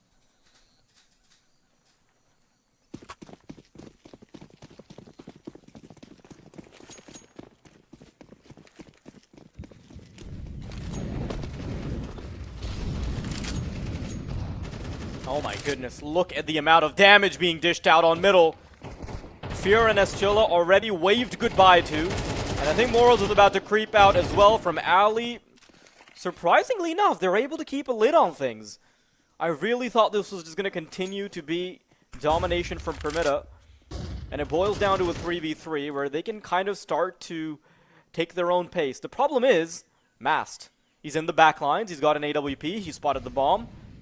He has every single tool at his arsenal, but this weapon might betray. No, a master with the AWP. And with this Molotov set down as well, he's got a little bit of time to watch his back as well. Smoke, furthering his cause. Eventually caught by Jambo, which resets it to a 2-on-2. This round is just, the theme of this round has been resets.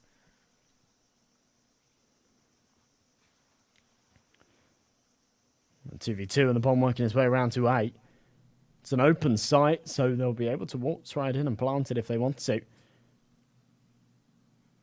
The retake will be where it becomes quite scary. There's a bit of util to work with. There's a couple of kits, so Veggie and Beanox will definitely have time for this.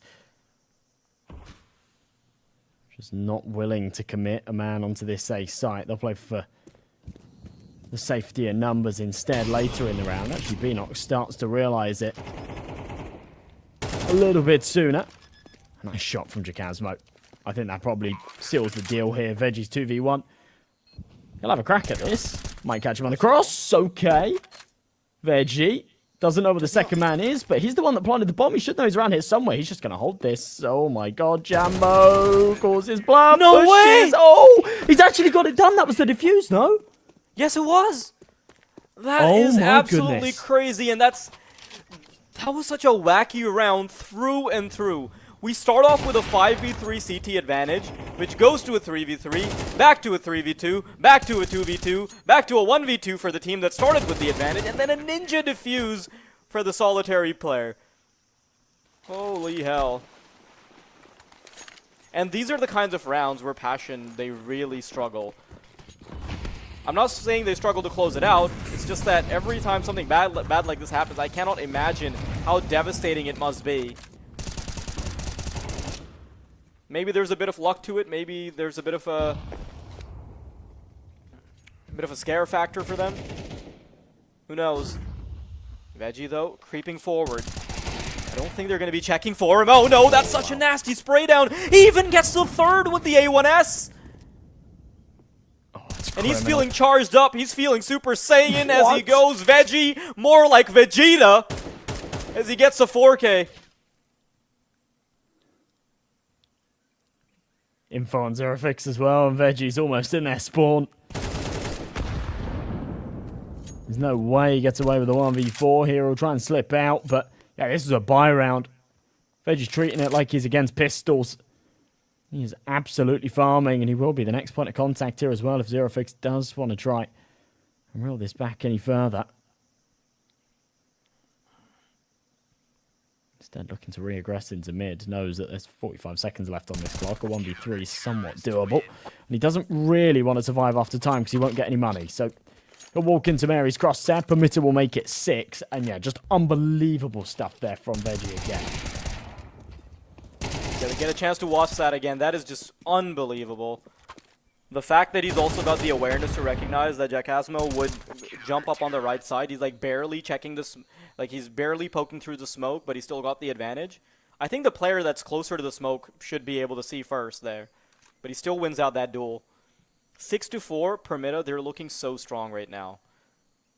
I'm still not gonna say that it's like a huge advantage for Permitta because remember, Passion, they're also gonna get to play the CT side, but something tells me, like, might just be a gut feeling, but I think the experience of Permitta might be what really makes their T side much harder for Passion to digest.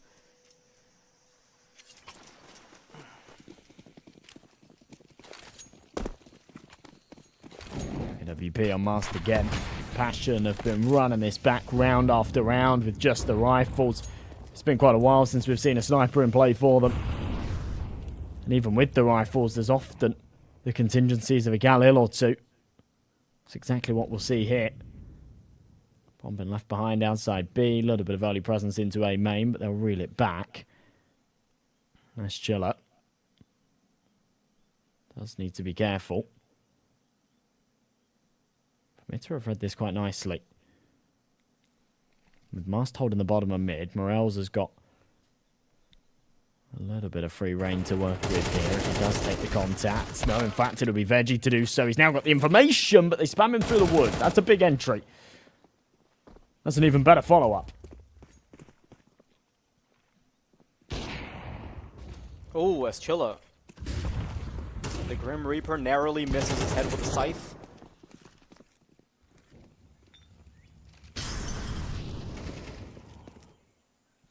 They're quickly going to get ready to pack their bags here. Mass, a nice shot, but if Mary was closer and if he got another kill, maybe they'd even attempt the 2v3. But they realize with the state of their economy, it's probably much better to try and secure the 7-5 than to have a hasty, sloppy attempt at an 8-4. Oh, that's a cool looking Galil skin. Damn, can't believe we switched away from it. Who was holding it again? That was, oh, okay, never mind. He's swapped out now, so I can't even, yeah. Yeah, it was a Galil Eco with NIP stickers. Really nice. Yeah, what's cool. At least I think they were NIP stickers. Yeah, they were. Okay. You can get the Eco stickers now as well, which look really cool on the Galil Eco, unsurprisingly. I mean, I think that those are like almost like trashy looking, which is like, haha, eco, trash, I get it. But like, no, on a serious, like if we're being for real about skins, which we shouldn't be, like, it's kind of like putting Howl stickers on a Howl. Like, it looks weird. Yeah. Like, there's enough eco going on in the first place, you know what I'm saying? But hang on, enough about skins, it's more about skills, and that's Jilla and Zerofix. They're gonna go straight through middle, and that is a 3K in total if you include Jackasmo's kill on B Long. And I think he might want to add one more to the tally, but he is being careful at how he finds his footing. Morals, he's trying to push forward. Oh no, this is becoming problematic. He pulls out his smoke and Mast. If he gets this kill, all of a sudden this might be a doable 1v2. He's got the AWP out, sneaking through the smoke. Doesn't get the kill, but he wants to try and fade the smoke with a nade. Right click to try and get it off of him. And he wants to try and sneak through, but he's going to go for a quick reset. Spams through the wooden plank, and I think he might want to go back to try and get the AK-47. Yes, he will. And he's back. Round 2. Molotov being lined up. He realizes that he just needs to push through now. The smoke will simply take too long to go through. A smoke of his own, a flash of his own, and this is where the chaos happens. He's looking for heads, he's hunting, finds one, looking for the second, and he's gonna straight up stick it. It's a 5-second defuse, and I'm sure they're gonna panic. They push through, and Mast, he has enough time. What a beautiful retake from Mast once again. Oh my goodness, this guy just keeps himself at the top of my books as just the flariest player in this tier of Counter-Strike. Unbelievable. That was a 1 versus 3. The first was a bit of a freebie from the 5-7, but the fact he bursts through the smoke, lands the first headshot, tucks in, looks like he's going to just try and hold that defuse, but when he hears him coming, gets soft, flicks up for the headshot. He's back on in the nick of time. Permita take the half. That's unreal. This is where you can kind of see how good he is at processing the micro details about the enemy team. Because Permita have previously gotten a ninja defuse, he knows that the enemy team is going to be a little bit more panicky because they don't want to get stuck on the second time. Fully anticipates it. But now it's on to the second half. Passion, piss around, underway, and they've already gotten the first kill. Veggie, good Molotov to try and knock them out of position. Big box player finally reveals. They don't even have to stick it yet, though. Remember, like, they've gotten a big chunk of damage. They've gotten... Ooh, what a shot! I think Jambo was barely visible there. I think he has a better line of sight. I'm not 100% sure, but still very good. In the meantime, though, in Bombsite B City, the population is 2. And there's one person trying to protect it from the outskirts. No. Just good for the 1 kill, and they don't want to mess this up. They're just going to go straight, barreling through it. Morals and Mass now tasked with the responsibility of burdening these 4 players coming their way, all from B Long. This will be a monster to try and hold back. That's 1. Oh no, it's going all wrong. That's just 2 players. You guys can't botch this. They're going to try and stick the defuse inside the smoke. Morals, though, he's a master at these, but it does not matter because Zerofix will put him down swiftly. 6 rounds now for Passion. Zerofix with a 3K there at the end too. Jambo obviously cracked things open with a couple of beautiful shots there in A main. But Zerofix was the master to get it done on the B site in the retake scenario. 7-6, that gap closes a little bit. Of course, bomb plant and 3 kills means rifles out for Permita. 4 Galils, masked on the AK. Couldn't think of anyone else I'd want on it right now. He's had his just incredible moments of brilliance. Despite the fact we're going into the second half, Fear, who's normally one of the harder hitters here for Passion, is 1-9. Whilst that's concerning, it also opens up potential for, if he does start to wake up a little bit here, then it's almost like they've got an extra man on the server. Smoke. Just over the top. He has been tinked. Counts his lucky stars as he backs away. Lucky to be alive.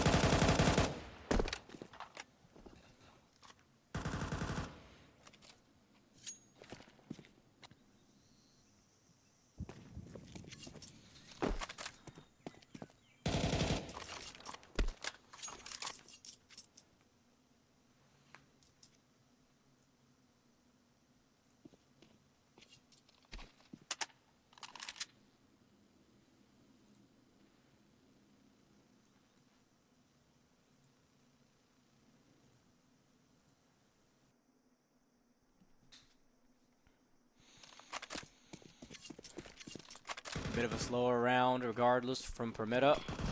And they're going to want to start fighting towards B Long. Jackasmo, you got a nice little crossfire. Oh. I was gonna start to say, I saw it going successfully, but then it didn't. And it all broke apart.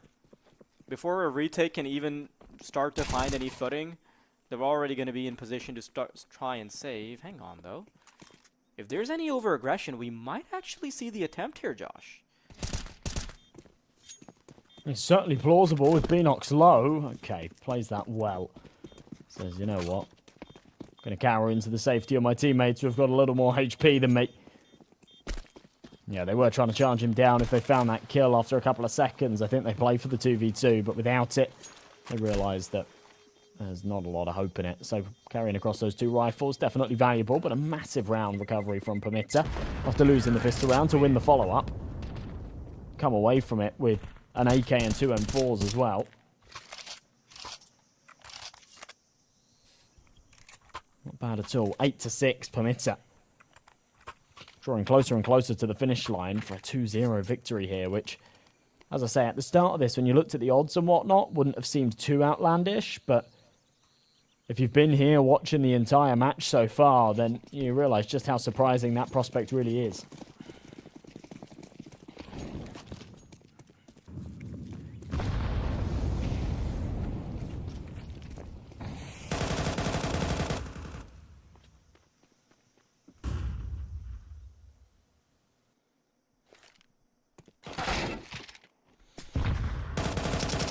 Ouch.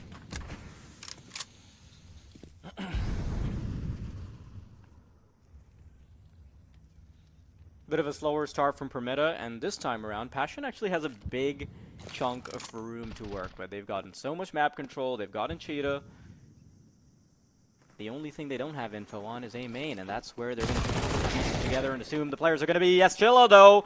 Big shots to be missing early on, and that allows the Permitta players to already waltz their way onto the A bomb site. Some spam probably coming through. Ooh, good chance to pop the smoke.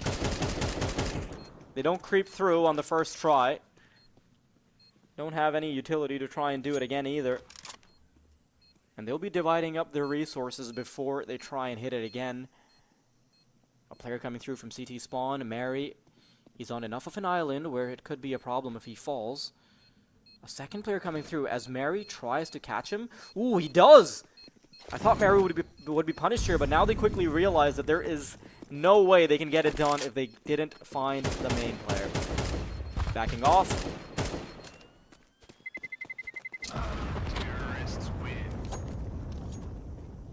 Very surprised that Jack Hasmo gets away with his life here.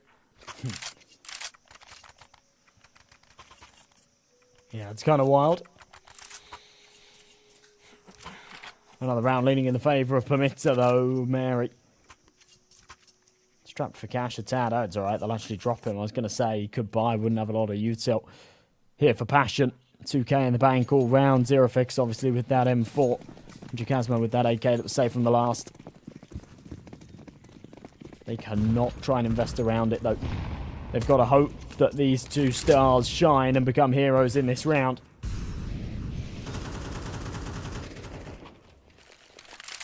That or fear Zeus gets something done.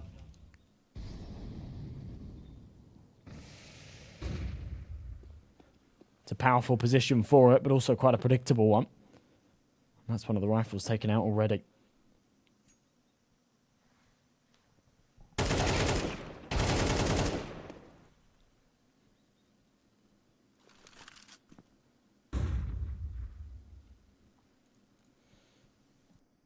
Permitta.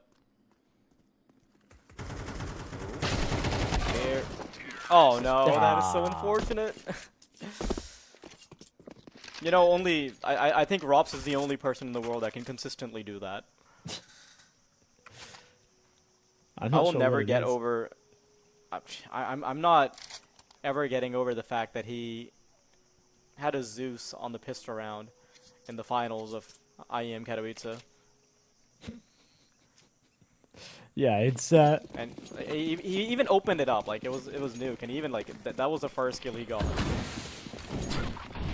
Props is good at setting matters, though, isn't he? If there's any player that like is good at just setting some random precedent that then everyone else in the scene picks up, it's definitely that man right there. Ooh, H2e. I thought he would be pressured here. Luckily for him, he's got a teammate right around. Smoke about to fade. It's a 3-man setup. And it might be a bit of an over-investment in my opinion, because this kind of leaves the B site up for grabs. B knocks all the way into CT spawn, and the Casmo, he's peeking through. Beautiful headshot to try and secure, but Jambo gets punished immediately. Still a 2-on-3, and they're getting ready to come through. Oh my god, that is so well played by Mary! Just waits it out all the way through, and it comes down to the 1v1, and it's in the hands of the Master. Mast barely loses any clutches ever. And Fear must be feeling his namesake right now, getting ready to quickly get on the defuse, but a beautiful shot to neutralize the man that has been delivering masterclass upon masterclass. Fear, he'll secure it. 7th round for Passion. Wow, wow, wow. That was the star player of the series so far versus the one that's had a really slow game. Despite the fact that, yeah, it was a 1 versus 1, T, post plant, whatever, it really did just feel like the odds were stacked against Fear there. It's a very important time for him to deliver, and a very nice shot to do so with. Rifles out again for the T side, for Passion. I mean, losing 4 players in that last really does reflect poorly on the economy.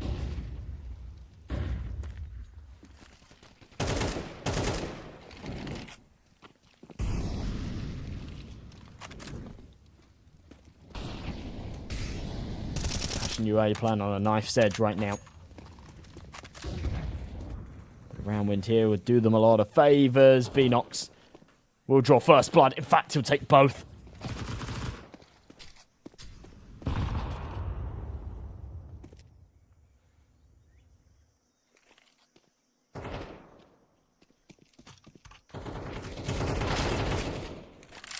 Oh my goodness. That was such a scattered round, like all across the board. What was that even? I looked away from the screen for like half a second because I was getting spam called by someone. And I look back, it's gone. The round's over. Blink and you miss it. That's what happens.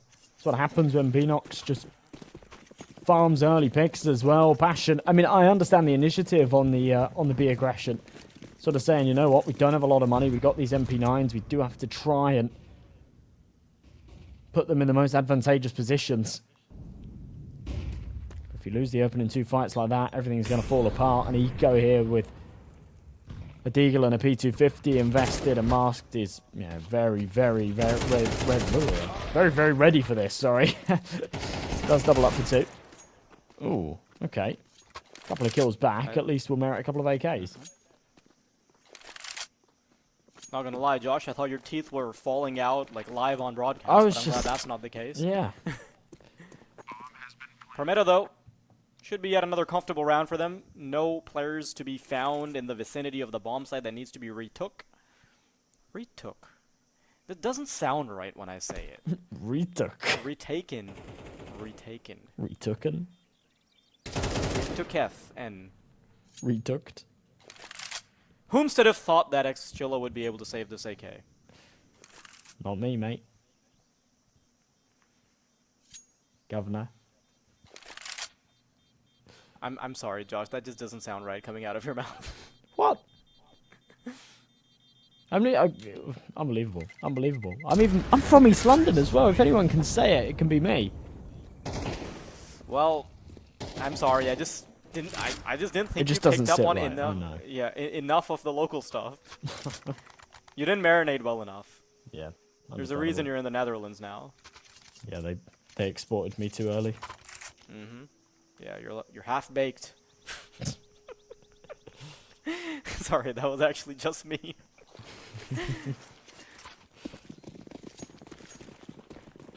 Speaking of being mean, Permetta against Fashion UA. Those retakes, those clutches, the chokes. There's about to be a lot more hurting coming through as they start progressing towards the A bomb site. A smoke, a molly, Problem is, the full commitment simply isn't made because they lose a player straight off of the bat.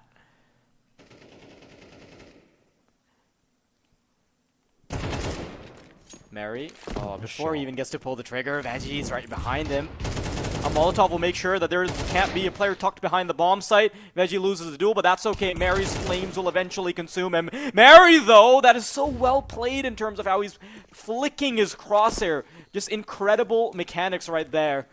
Jackasmo and Fear now on for the retake before they even know where the bomb's eventually going to be planted. There was a player in Donut, so they're kind of still on their toes. And Fear left in a 1-on-3. He's not had a great performance in the rest of this game. 5 kills to his name, and he's going to have to add 60% to his kill count to get this done in a 1-on-3 fashion. Ooh, spotted by Morels. No, he's not!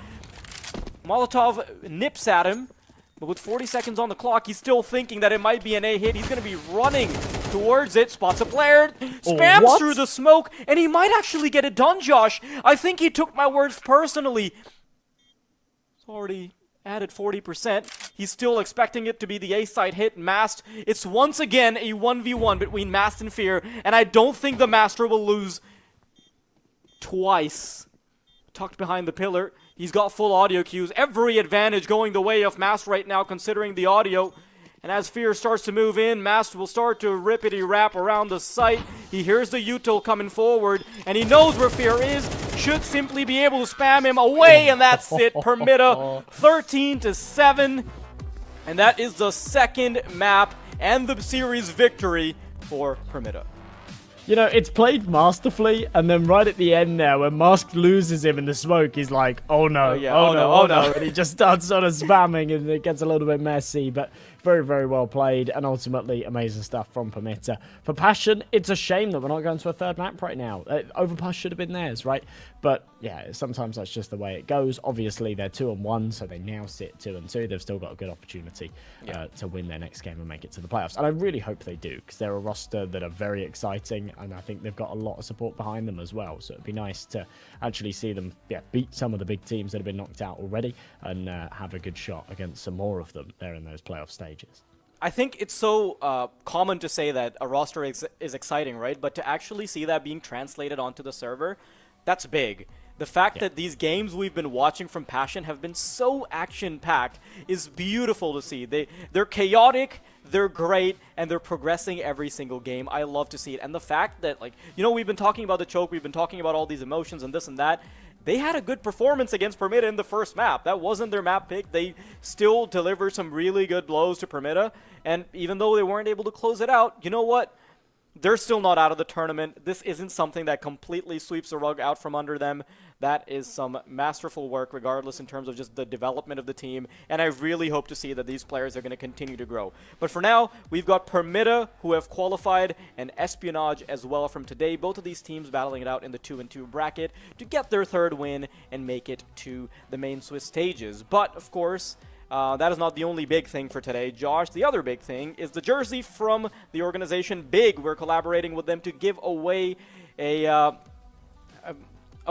great jersey, as Josh, the jersey collector, would agree. A grey one? A great.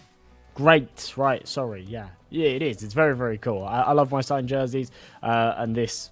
It's a very nice jersey itself, and actually in terms of the team and the players that it's signed by and stuff, there's some decent value behind it. Actually, to the right collector, you could get a few bucks for it. So yeah, it's a very, very cool item that we're giving away, and definitely do go check out the socials to get involved for a chance to win it.